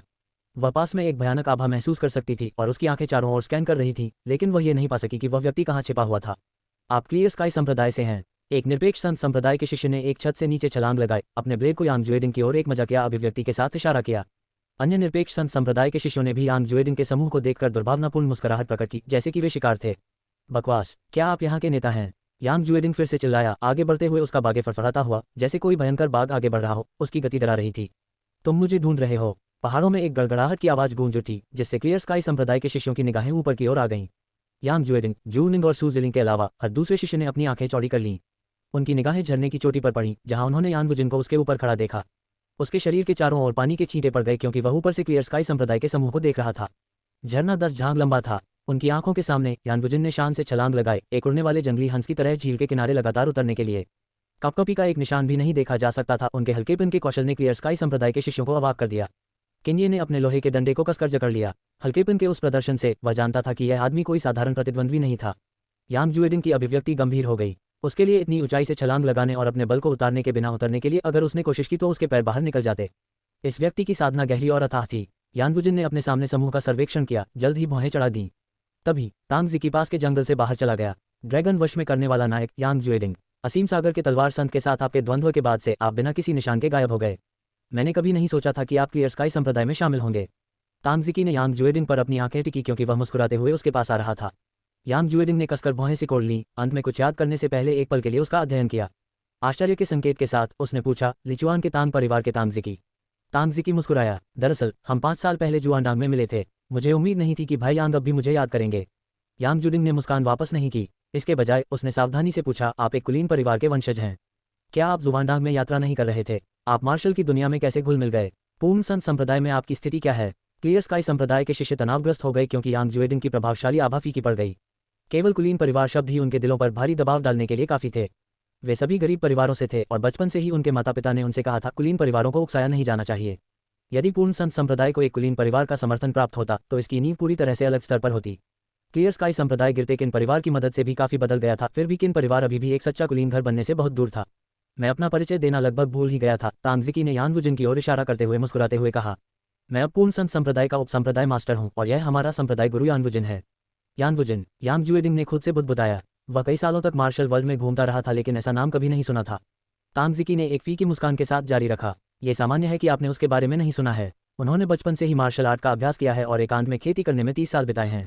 उन्होंने इस साल की शुरुआत में एब्सोल्यूट सेंट संप्रदाय की स्थापना की थी। उस समय झू वुलियांग, स्कारलेट फ्लेम डिवाइन पाम, जो कैंगजोऊ में नंबर 1 मार्शल आर्टिस्ट थे, उनसे हार गए थे। क्या भाई यांग शायद खुद को झू वुलियांग से अधिक मजबूत मानते हैं? झू वुलियांग का उल्लेख करते ही यांग जुएडिंग की अभिव्यक्ति के बारे में अंधेरा छा गया और यांग वुजिन को देखते ही उसकी आंखें आशंका से भर गईं। जिस क्षण से यांग वुजिन प्रकट हुए, उन्हें बेचैनी की भारी भावना महसूस हुई थी। अब उसके युद्ध के रिकॉर्ड को सुनकर वह जानता था कि चीजें खराब हो गई हैं। हालांकि मार्शल दुनिया ने उन्हें ड्रैगन सबड्यूइंग हीरो कहा, लेकिन वे जिस चीज़ की सबसे अधिक प्रशंसा करते थे वह उनकी शिष्ट भावना थी, न कि उनकी मार्शल कौशल। झू बुलियांग जैसे सर्वोच्च गुरु की तुलना में वह बहुत हीन था। यांग जुएडिंग के संयम को लड़खड़ाते देखकर एब्सोल्यूट सेंट संप्रदाय के शिष्यों ने अवमानना के साथ उपहास किया, जबकि क्लियर स्काई संप्रदाय के शिष्य इतने तनावग्रस्त हो गए जैसे कि एक नश्वर दुश्मन का सामना कर रहे हों। सु जिलिंग ने भी भौहें सिकोड़ लीं। वह झू बुलियांग को जानती थी, वह कोई साधारण मार्शल आर्टिस्ट नहीं था। इस आदमी के लिए उसे हराने के लिए क्लियर स्काई संप्रदाय का वास्तव में कोई भाग्य नहीं है। सु जिलिंग के दिल में सहानुभूति का एक निशान जाग गया। तभी उसने देखा कि कोई आगे बढ़ रहा है, एक छोटी सी आकृति जो क्लियर स्काई संप्रदाय के शिष्यों के बीच सरल थी। ये जूनिंग था। जूनिंग यांग जुएडिंग के पास से गुजरा, जो तुरंत अपने होश में आ गया। मुझे किस बात का डर है? बजना। जैसे ही जूनिंग यानवुजिन और तांगजिकी की ओर बढ़ा, उसने अपनी तलवार खींची, उसकी नोक जमीन की ओर झुक गई। इस दृश्य ने क्लियर स्काई संप्रदाय के शिष्यों के भावों को बदल दिया। उनमें से किसी को भी उम्मीद नहीं थी कि जूनिंग सबसे पहले आगे बढ़ेगी। यानवुजिन और तांगजिकी दोनों आश्चर्यचकित दिखे। इस युवा लड़की ने उन पर अपनी तलवार खींचने की हिम्मत की। जूनिंग अभी 13 वर्ष की आयु तक नहीं पहुंची थी। 3 साल की अमर साधना ने उसके स्वभाव को बदल दिया था। जैसे ही वह अपनी तलवार के साथ चलती थी, उसके बारे में एक तेज बिना म्यान वाली चमक थी। युवा लड़की, तुम कौन हो? तांगजिकी ने भौहें चढ़ाते हुए पूछा। जियांग झाओक्सिया ने मार्शल की दुनिया को क्यों हिला दिया था? क्या यह उसकी युवावस्था के कारण नहीं था कि वह बहुत छोटा था, सभी को चौंका रहा था। क्लियर स्काई संप्रदाय में मिसाल के रूप में जियांग झाओक्सिया के साथ एक और विलक्षण व्यक्ति का प्रकट होना असंभव नहीं था। जूनिंग का चेहरा भावहीन था क्योंकि उसने धीरे से कहा, क्लियर स्काई संप्रदाय के लिए किंकियू के शिष्य जूनिंग। उसकी आवाज़ में बचकानी मासूमियत थी, फिर भी उसके हत्या के इरादे को उपस्थित सभी लोग महसूस कर सकते थे। ये पहले भी मार चुका है। यानवुजिन और तांगजिकी तुरंत एक ही निष्कर्ष पर पहुंचे। एक साधारण लड़की ने उसे चुनौती देने की हिम्मत की। जैसे ही उसने जूनिंग की ओर कदम बढ़ाया, यानवुजिन की टकटकी बर्फीली हो गई। अल्पविराम। जैसे ही शाम ढलने लगी, लेकिन क्यू आंगन में बैठकर रात के खाने का इंतजार कर रहा था। ली डोंगयू युआनली के साथ उसके पीछे डगमगाते हुए पास आया। लेकिन क्यू ने मुड़कर 2 साल के बच्चे की ओर देखा। उसकी आंखें प्रत्याशा से भर गईं। जल्दी से बढ़ो छोटा। मास्टर अधीर हो रहे हैं। लेकिन क्यू ने चुपचाप सोचा। युआनली का अमर अधिपति शरीर अभी तक जागृत नहीं हुआ था, इसलिए वह इसे दोहरा नहीं सका। वास्तव में अमर अधिपति शरीर क्या करेगा यह अभी भी अज्ञात था। प्रतीक्षा करते समय वह केवल यह आशा कर सकता था कि अन्य शक्तिशाली भाग्य लक्षण प्रकट हो सकते हैं। ली डोंगयू उसके पास बैठ गया और पूछा, क्या आप उनके बारे में चिंतित नहीं हैं? लेकिन क्यू मुस्कुराया। चिंता मत करो, वे ठीक हो जाएंगे। क्या आप एल्डरयांग पर अधिक भरोसा करते हैं या अपने शिष्य पर? ली डोंगयू ने दबाया। दोनों। इस दुनिया में इतने परम गुरु नहीं हैं। वे बस बहुत दूर हैं, उन्हें राउंड ट्रिप करने में समय लगेगा। लेकिन क्यू ने लापरवाही से जवाब दिया।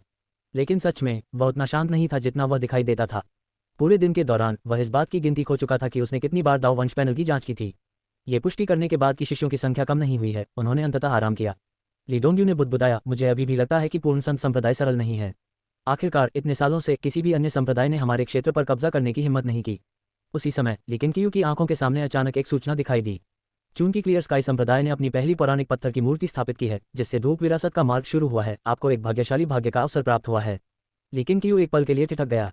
सबसे पहले उसने अवचेतन रूप से सोचा था कि जूनिंग ने इसे ट्रिगर किया है, लेकिन यह मूर्ति निकला। ये दाव वंश पुरस्कार भी कमा सकता है। उसे अचानक एहसास हुआ कि दाव वंश के बारे में उसकी समझ बहुत उथली थी। एक छोटी सी आह के बाद वह नए भाग्य की प्रत्याशा से उत्साहित हो गया। पहले आकस्मिक भाग्य ने उन्हें भूमिगत आध्यात्मिक झील की खोज करने के लिए प्रेरित किया था, जिससे उनकी खेती तेजी से बढ़ रही थी। दूसरा क्या प्रकट करेगा? तभी झांग यूचुन आंगन में जॉगन किया और मुस्कुराते हुए अपनी तरफ दौड़ता हुआ आया। वरिष्ठ भाई, दाव आदरणीय ताई की मूर्ति समाप्त हो गई है। क्या हम रात के खाने के बाद एक नज़र डालेंगे? लेकिन क्यू ने अपना सिर हिलाया।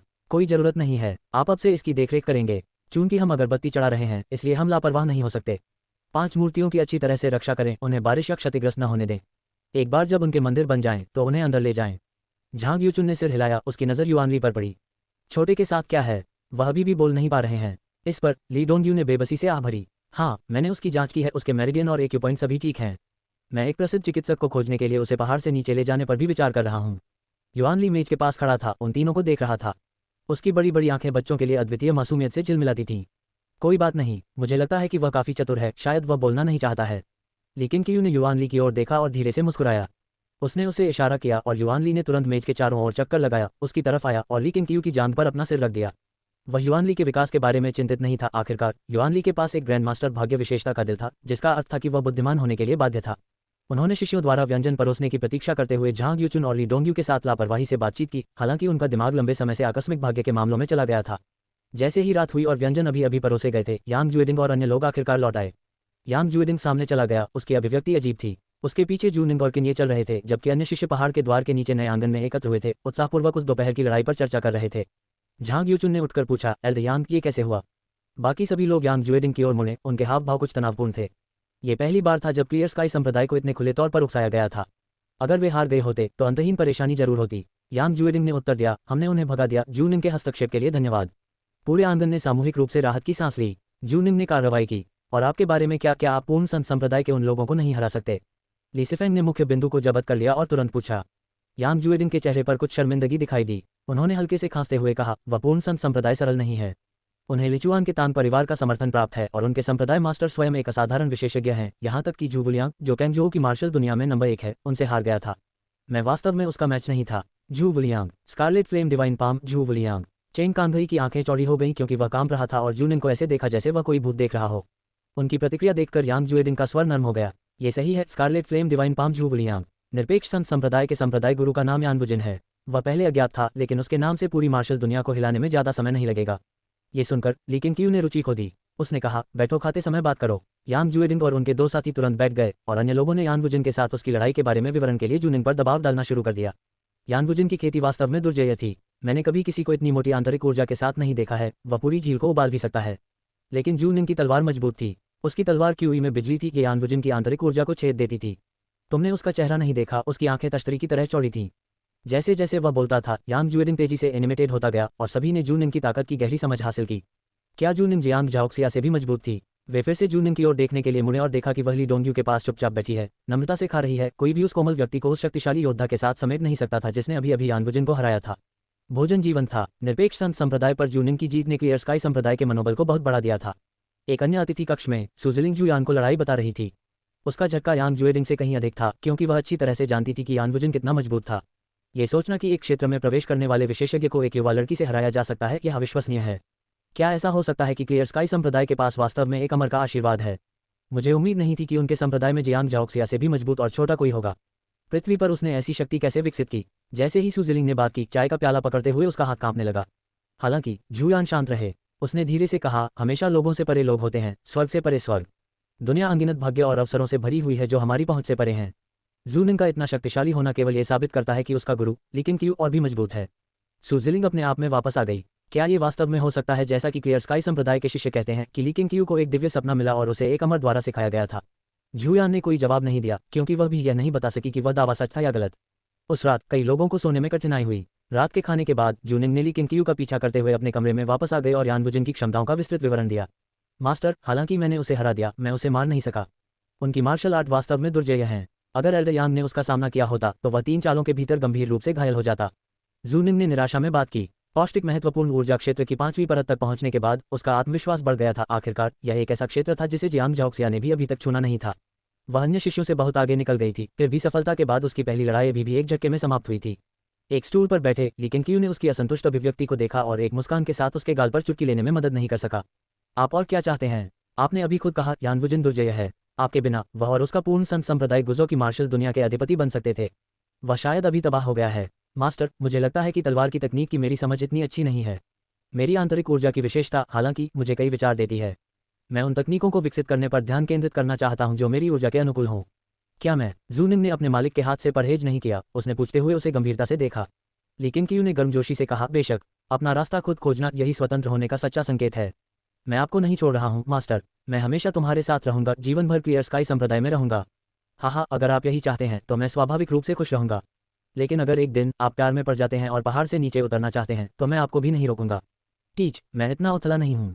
मोमबत्ती की रोशनी ने दीवार पर अपनी छाया डाली। जूनिंग को देखते हुए लेकिन क्यू ने याद किया कि वह पहली बार पहाड़ में कब शामिल हुई थी, गंदी, कमजोर और पतली। अब वह पूरी तरह से बदल गई थी, एक सच्चे किसान के असर को बाहर निकाल रही थी।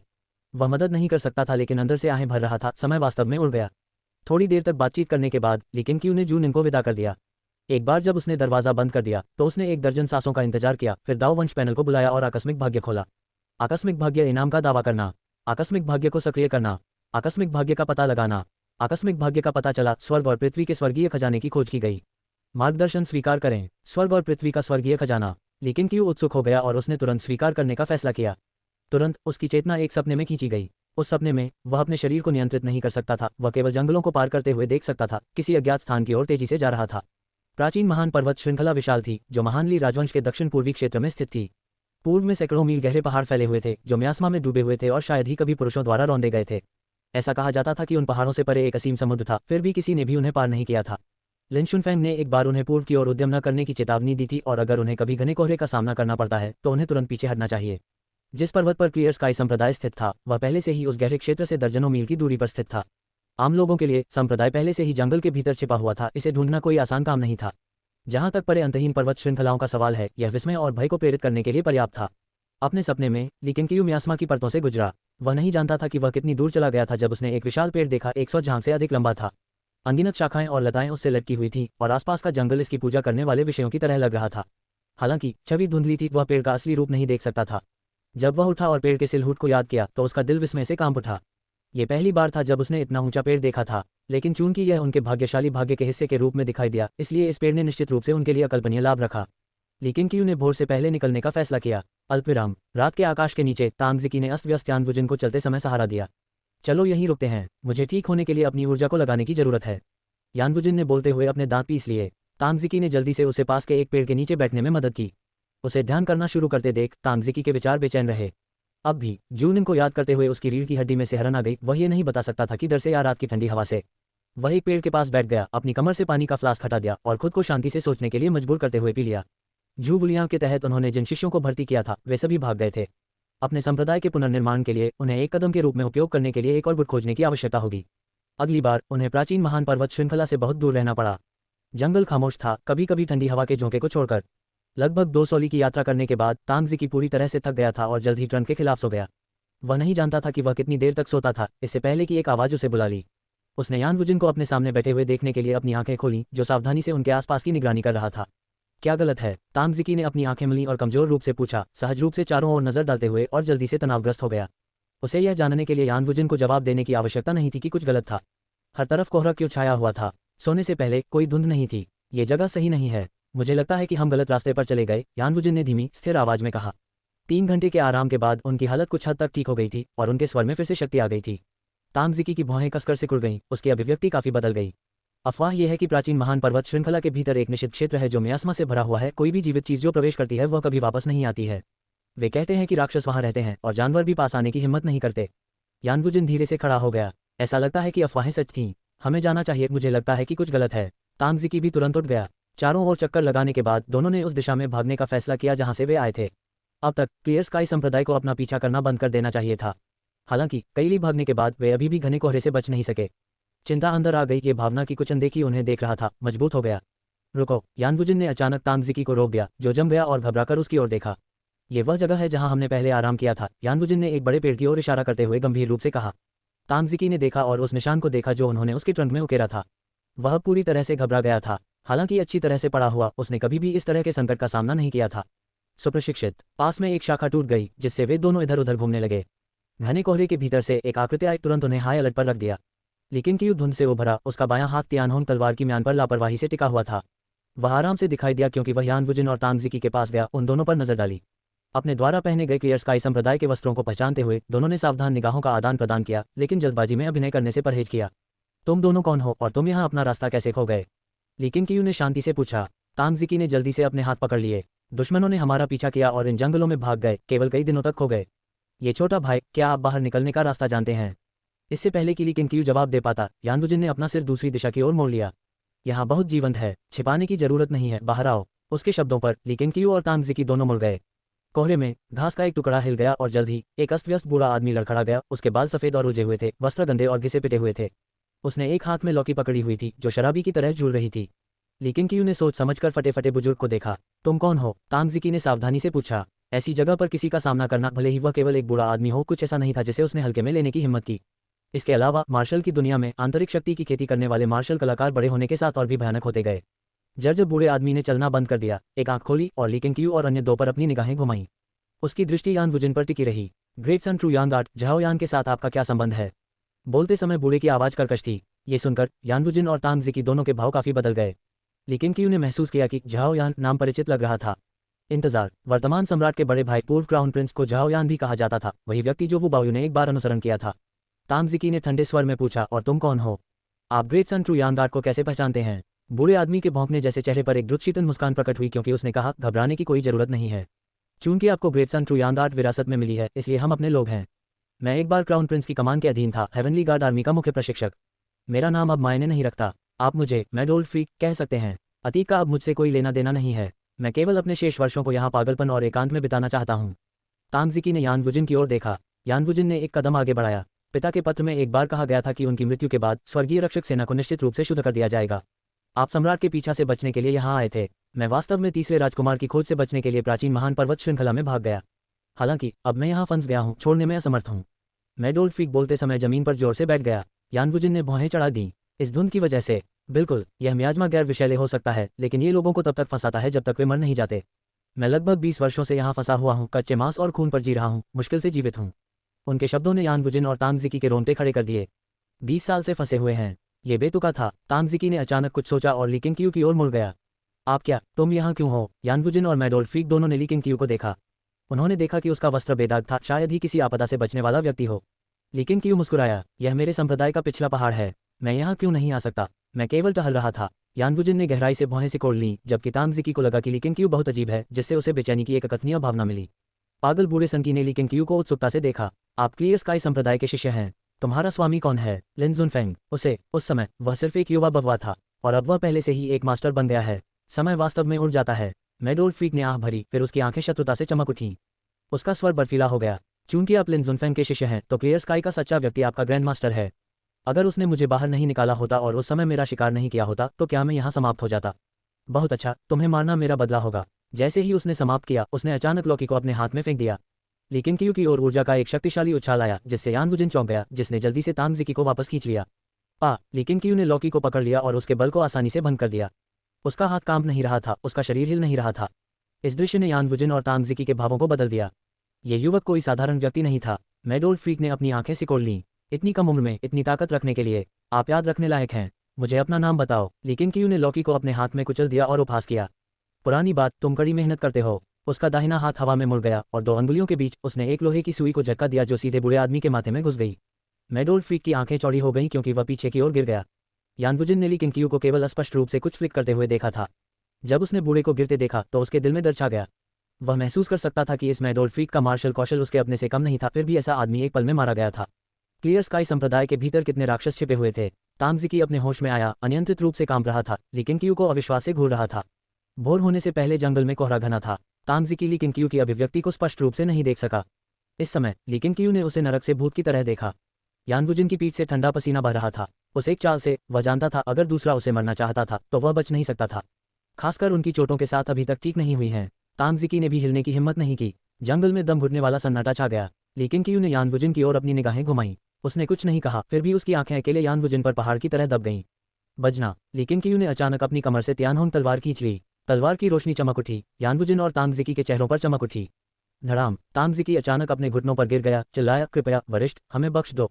हम मर नहीं सकते। वह नहीं। ये सुनकर यानबुजिन ने अपना सिर नीचे कर लिया, मुठ्ठियां उसकी आस्तीन के भीतर कसकर जकड़ ली। भीतर ही अपमान जल रहा था।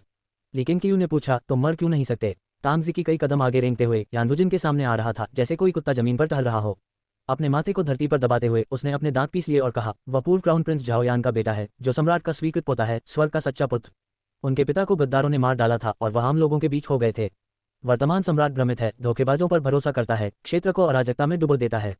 अनगिनत आम लोग पीड़ित हैं और दानव सम्राट और भी बड़ी महत्वाकांक्षा रखता है, वह अमरता चाहता है। इसके लिए वह लड़कों और लड़कियों का अपहरण कर लेता है, जिससे अनकही त्रासदियां होती हैं। केवल अगर यानबुजिन सिंहासन को उखाड़ फेंकता है तो ही शांति दायरे में लौट सकती है। बस। यानबुजिन की आवाज़ धीमी थी लेकिन गुस्से से उबल रही थी। तांगजिकी उसकी ओर मुड़ा, उन्मत्त रूप से चिल्लाया, भाई तुम मर नहीं सकते। हम यहाँ मर नहीं सकते। भले ही हम आज रात सारी गरिमा खो दें, हमें अपने जीवन के लिए भीख मांगनी चाहिए। आप एक बोझ उठाते हैं, आप मर नहीं सकते। यानबुजिन आंतरिक संघर्ष में पड़ गए। आप मेरे खिलाफ वजन करने के लिए दुनिया का उपयोग करना चाहते हैं। आप ही थे जिन्होंने सबसे पहले मेरे क्लियर स्काई संप्रदाय को उकसाया था। आप कहानी को कितनी दयनीय रूप से मोड़ते हैं। ली किंगक्यू ने शांति से कहा। तांगजिकी ने तुरंत समझाते हुए उसकी ओर मुड़कर कहा, हमारे पास कोई विकल्प नहीं था। उठने के लिए हमें मार्शल वर्ल्ड से शक्ति की आवश्यकता थी, सम्राट के अपराधों की ताकत और सबूत इकट्ठा करने के लिए। हमने क्लियर स्काई संप्रदाय को चुना क्योंकि प्राचीन महान पर्वत श्रृंखला सांसारिक मामलों से बहुत दूर है, जहां अदालत शायद ही कभी पहुंचती है। हमारा मतलब कभी भी आपको नष्ट करना नहीं था, केवल आपके संप्रदाय को अवशोषित करने के लिए। केवल अगर आप विरोध करते तो हम हमला करते। ली किंगक्यू ने अपनी तलवार नहीं म्यान की। नहीं, वह बोला। ऐसा लग रहा था कि वह कुछ तोड़ रहा है। तांगजिकी ने जारी रखा, यह हमारी गलती थी। प्रायश्चित के लिए हमें जो कुछ भी करना होगा हम करेंगे। बस हमें बख्श दो। हम मर सकते हैं लेकिन यहाँ नहीं। वह वास्तव में हताश था, उसका दिल अनिच्छा से भर गया था। यानबुजिन से मिलने के बाद से वह अपने मार्शल कौशल से चकित था और उसके कारण से प्रेरित था। उनका मानना था कि यान के बेजोड़ कौशल और महान रक्त के साथ वे एक नया राजवंश खड़ा कर सकते हैं। फिर भी अब उनका सपना शुरू होने से पहले ही कुचल दिया गया था। इधर इस सुनसान जगह में वह कुत्ते की तरह टटोलने के लिए मजबूर था। अपने पूरे जीवन में तांगजिकी को गर्व था। अब वह पूरी तरह से विनम्र था। आप उसके रणनीतिकार हैं, है ना? वह एक मार्शल मैन है जिसमें बुद्धि की कमी है, लेकिन आपको एक रणनीतिकार के रूप में कार्य करने से पहले अपने दुश्मनों की जांच करनी चाहिए थी। इस तरह की अदूरदर्शिता के साथ क्या आप वास्तव में दुनिया के लोगों को बचा सकते हैं? लेकिन क्यू की आवाज़ तांग जिकी के दिल में गहराई से कट गई। शर्म ने उसे खा लिया, वह खंडन नहीं कर सका। यानबुजिन की नाराजगी तांग जिकी की नाराजगी से भी अधिक मजबूत थी। फिर भी उसने उसे दोष नहीं दिया। यदि केवल वह मजबूत होता, ऐसा कुछ भी नहीं होता। उस दिशा में जाओ, अपनी आंखें बंद करो, उन्हें तब तक न खोले जब तक आपको ठंडी हवा महसूस न हो। लेकिन क्यू के शब्दों ने यानबुजिन और तांग जिकी दोनों को आश्चर्य से अपना सिर उठाने पर मजबूर कर दिया। उन्होंने उसे अपनी तलवार उठाते और तिरछे धुंध में इशारा करते देखा। धन्यवाद वरिष्ठ। तांग जिकी बार बार झुक गया, फिर यानबुजिन को दूर खींचने का प्रयास करते हुए खड़ा हो गया, लेकिन यान नहीं हिला। आप हम पर इतनी आसानी से भरोसा करते हैं? यानबुजिन पूछने में मदद नहीं कर सका। उसके शब्दों ने तांग जिकी को चिंतित कर दिया। अब उससे सवाल क्यों करें? लेकिन क्यू ने उसकी ओर देखा और उत्तर दिया, ऐसा नहीं है कि मुझे तुम पर भरोसा है, मैं बस इस दुनिया को थोड़ी उम्मीद से छोड़ना चाहता हूँ। यानबुजिन ने उसकी ओर गहराई से देखा, फिर उसके वस्त्रों से एक मैनुअल लिया और उसे फेंक दिया।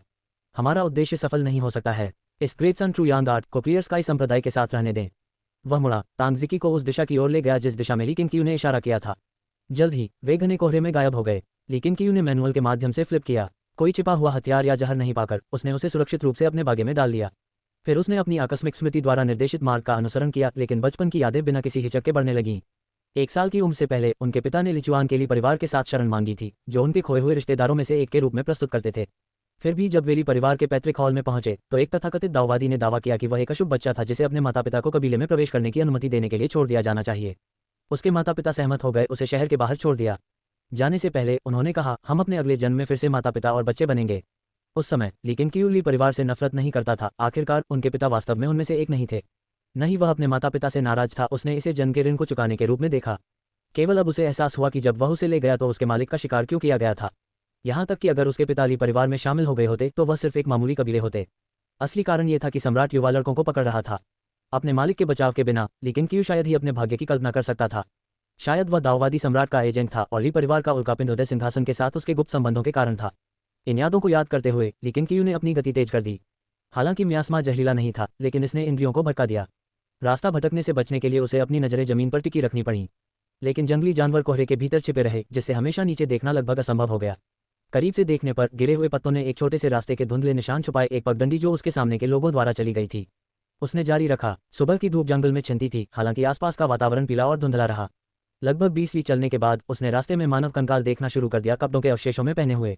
वह नहीं रुका, उसे पहले उस महान पेड़ को खोजने की जरूरत थी, फिर बाद में शवों का निरीक्षण करने की जरूरत थी। यदि यह पेड़ उसका भाग्य का संयोग था तो इसका मतलब था कि इस रास्ते पर कुछ भी उसे धमकी नहीं दे सकता था। यानबुजिन से अलग होने के आधे घंटे बाद लेकिन क्यू आखिरकार आकस्मिक भाग्य के स्थान पर पहुंच गया। जंगल के बीच खड़े होकर उसने अपने सामने विशाल पेड़ को देखा। एक पेड़ इतना विशाल था कि वह एक विशाल पहाड़ जैसा दिखता था और उसकी आंखों में एक अजीब सी रोशनी टिमटिमा रही थी। सूरज की रोशनी बरसती है, 1000 झिलमिलाती किस्में में टूट जाती है जो पत्तियों के बीच के अंतराल के माध्यम से छेद करती है, नीचे घास के मैदान पर एक अलौकिक चमक बिखेरती है। लेकिन क्यू की निगाहों का अनुसरण करते हुए कोई भी देख सकता था कि 100 झांग ऊंचा पेड़ 200 से अधिक झांग चौड़ी खुली जगह पर अपनी छतरी फैला रहा था। दृश्य ऐसा लग रहा था जैसे वह किसी सपने से बाहर निकल गया हो। शाखाओं से लटकी हुई अनगिनत मोटी लताएं थीं, जिनमें से प्रत्येक में मानव मुट्ठी के आकार के अग्निलाल फल थे। पेड़ के नीचे की घास हरी भरी और हरी थी, पन्ना समुद्र पर लहरों की तरह हवा में हल्के से लहरा रही थी। वहां खड़े होकर लेकिन क्यू वास्तव में आध्यात्मिक ऊर्जा को भूमिगत आध्यात्मिक झील की तुलना में कम प्रचुर मात्रा में महसूस कर सकता था। इस खोज ने उन्हें बहुत रोमांचित किया। ये स्थान खेती के मैदान के रूप में भी काम कर सकता है। आध्यात्मिक ऊर्जा विशाल पेड़ से ही निकलती है, जिसका अर्थ है कि पेड़ अंतहीन रूप से आध्यात्मिक ऊर्जा उत्पन्न कर सकता है। कोई आश्चर्य नहीं कि इसे स्वर्ग और पृथ्वी का खजाना कहा जाता था। लेकिन क्यू सावधानी से आगे बढ़े। हालांकि यह भाग्य का स्थान था, लेकिन वह सतर्क रहा, अगर वह यहाँ घायल हो गया तो ये परेशानी होगी। जैसे जैसे वह पेड़ के आधार पर पहुंचा, विस्मय की भावना और भी मजबूत होती गई। यह एक सरासर चट्टान के चेहरे के सामने खड़े होने जैसा था। पेड़ के तने पर हाथ रखते हुए उसने धीरे से उसकी सतह को सहलाया। अचानक उसकी आंखें आश्चर्य से चौड़ी हो गईं। वह पेड़ के भीतर जीवन की एक नब्ज महसूस कर सकता था, यहाँ तक कि एक शक्ति भी जो उसके माध्यम से महत्वपूर्ण ऊर्जा के माध्यम से बढ़ रही थी। क्या इस पेड़ ने अपनी खुद की आत्मा विकसित की है? लेकिन क्यू सहज रूप से एक कदम पीछे हट गया। तभी एक बेल धीरे धीरे उसकी ओर बढ़ी। अजीब तरह से वह इससे कोई द्वेष महसूस नहीं कर सकता था, एक अजीब लेकिन वास्तविक भावना। उसने पीछे हटना बंद कर दिया और अपना दाहिना हाथ उठाया, अपनी उंगलियों से बेल को छुआ। बेल सच में लगभग उसकी कमर जितनी मोटी थी। सूरज की रोशनी लेकिन क्यू पर पड़ी और जैसे ही उसने अपने सामने बेल को देखा, उसके होठों पर एक फीकी मुस्कान दिखाई दी। दोपहर के करीब लेकिन क्यू आलसे से झूलते हुए वापस आंगन में चला गया। उसने झांग यूचुन और झांग यू को एक साथ बैठे देखा। झांग यूचुन बोल रहे थे जबकि झांग यू ने ब्रश से नोट्स लिखे थे। मेज के पास से गुजरते हुए लेकिन क्यू ने उस पर एक मैनुअल फेंक दिया। मैं दोपहर का भोजन छोड़ दूंगा, मुझे फोन करने की जहमत मत उठाओ। बिना रुके वह पहाड़ के पीछे जंगल की ओर बढ़ता रहा। झांग यू ने नीचे देखा और जोर से पढ़ा, ग्रेट सन ट्रू यांग आर्ट। झांग यूचुन ने मैनुअल उठाया, कुछ पन्नों को पलटा, फिर ली केंगियू की ओर मुड़ा और पूछा, आपको ये मैनुअल कहाँ से मिला? इसे पहाड़ पर मिला। इसके साथ ही ली केंगियू जंगल के रास्ते से गायब हो गया। झांग यू सोच में डूब गया, बुदबुदाते हुए, मैंने इस मैनुअल के बारे में पहले कहीं सुना है। अजीब बात है, मुझे याद क्यों नहीं है? झांग यूचुन ने इस पर ध्यान नहीं दिया। उन्होंने मैनुअल को एक तरफ रख दिया और झांग यू के साथ क्लियर स्काई संप्रदाय के वर्तमान अनाज उत्पादन की रिकॉर्डिंग जारी रखी। कहीं और, लेकिन क्यू जियांग झाओक्सिया से पहले पहुंचे। आज जियांग झाओक्सिया भूमिगत आध्यात्मिक झील में नहीं गया था। 13 तलवार राक्षसों के साथ अपना पाठ समाप्त करने के बाद उन्होंने प्रशिक्षण के लिए हमेशा की तरह खुद को छिपा लिया। तीसरा जूनियर भाई, कल तुम मेरे साथ कहीं आओगे? लेकिन क्यू ने कहा कि वह एक पुराने पेड़ के नीचे आ गया और बैठ गया। उनके बीच 3 झांग की दूरी बनाए रखी। जियांग झाओक्सिया ने अपनी आंखें खोली, उसकी ओर देखा और पूछा, क्या हम पूर्ण संत संप्रदाय का शिकार करने जा रहे हैं? लेकिन क्यू का मुंह फड़क गया। उसने अपनी आंखें घुमाई। क्या मैं आपको इतना खून का प्यासा दिखता हूँ? क्या तुम नहीं हो? आप चुटीले हो रहे हैं। कल एक अच्छा अवसर है और आप सबसे पहले हैं जिनके बारे में मैंने सोचा था। समय आने पर कृतज्ञता से मत रो। अरे, मैं कभी नहीं रोता। वास्तव में जब हम बच्चे थे तो मैंने आपको पीटा और आप पूरे संप्रदाय को सुनने के लिए पर्याप्त जोर से चिल्लाते थे। यूचुन और डोंग्यू को अभी भी याद रखना चाहिए। बड़े भाई, तुम बहुत दूर चले गए हो। जियांग झाओक्सिया के घबराए हुए गुस्से को देखकर लेकिन क्यू का मूड काफी हल्का हो गया। उसे अपने छोटे भाई को चिढ़ाए हुए बहुत समय हो गया था। वह इसे याद करता था। सच में उस विषय पर नहीं रहना चाहते थे। जियांग झाओक्सिया ने फिर से पूछा कि तथाकथित अच्छा अवसर क्या था, लेकिन ली केंगियू ने उसे बताने से इनकार कर दिया, जिससे उसे मामला छोड़ने के लिए मजबूर होना पड़ा। भोर में ली केंगियू ने अपने कमरे से बाहर कदम रखा और देखा कि जियांग झाओक्सिया पहले से ही इंतजार कर रहा था। तुम बहुत धीमे हो। अपनी साधना के साथ आपको अभी भी सोने की जरूरत है। जियांग झाओक्सिया बड़बड़ाया। ली केंगियू ऊपर चला गया और अपना माथा झटका दिया। शिष्यों के सामने मुझे संप्रदाय गुरु के रूप में संबोधित करें। जियांग झाओक्सिया ने थपथपाया। आसपास के शिष्यों से मौन प्रशंसा अर्जित की। ठंडे और निर्दयी जियांग झाओक्सिया ने केवल संप्रदाय गुरु के सामने ऐसा व्यवहार किया। फिर ली केंगियू उसे पहाड़ से नीचे ले गया। 1 घंटे बाद दोनों घने कोहरे से गुजरे और विशाल पेड़ के नीचे पहुंच गए। जियांग झाओक्सिया ने इसे देखा, आंखें चौड़ी कर ली। उसका सामान्य उदासीन व्यवहार गायब हो गया। वह पूरी तरह से चकित था। उसने कभी कल्पना नहीं की थी कि इतना विशाल पेड़ क्लियर स्काई संप्रदाय के पीछे पहाड़ों के भीतर छिपा हुआ है और यहाँ की आध्यात्मिक ऊर्जा विश्वास से परे समृद्ध थी, यहाँ तक कि भूमिगत आध्यात्मिक झील को भी टक्कर देती थी। लेकिन क्यू ने हंसते हुए कहा, मैंने इस पेड़ का नाम 1000 स्पिरिट ट्री रखा है। अब से इस स्थान को 1000 आत्माओं की धन्य भूमि के रूप में जाना जाएगा। ये क्लियर स्काई संप्रदाय के रहस्यों में से एक होगा। कोई भी शिष्य जो यहाँ साधना करना चाहता है उसे पहले मेरी अनुमति लेनी होगी। आप तब तक यहीं रहेंगे जब तक आप जाने से पहले पौष्टिक महत्वपूर्ण ऊर्जा क्षेत्र की 5वीं परत तक नहीं पहुंच जाते। जियांग झाओक्सिया ने एक गहरी सांस ली और पूछा, जून इनको पहले क्यों नहीं आने देते?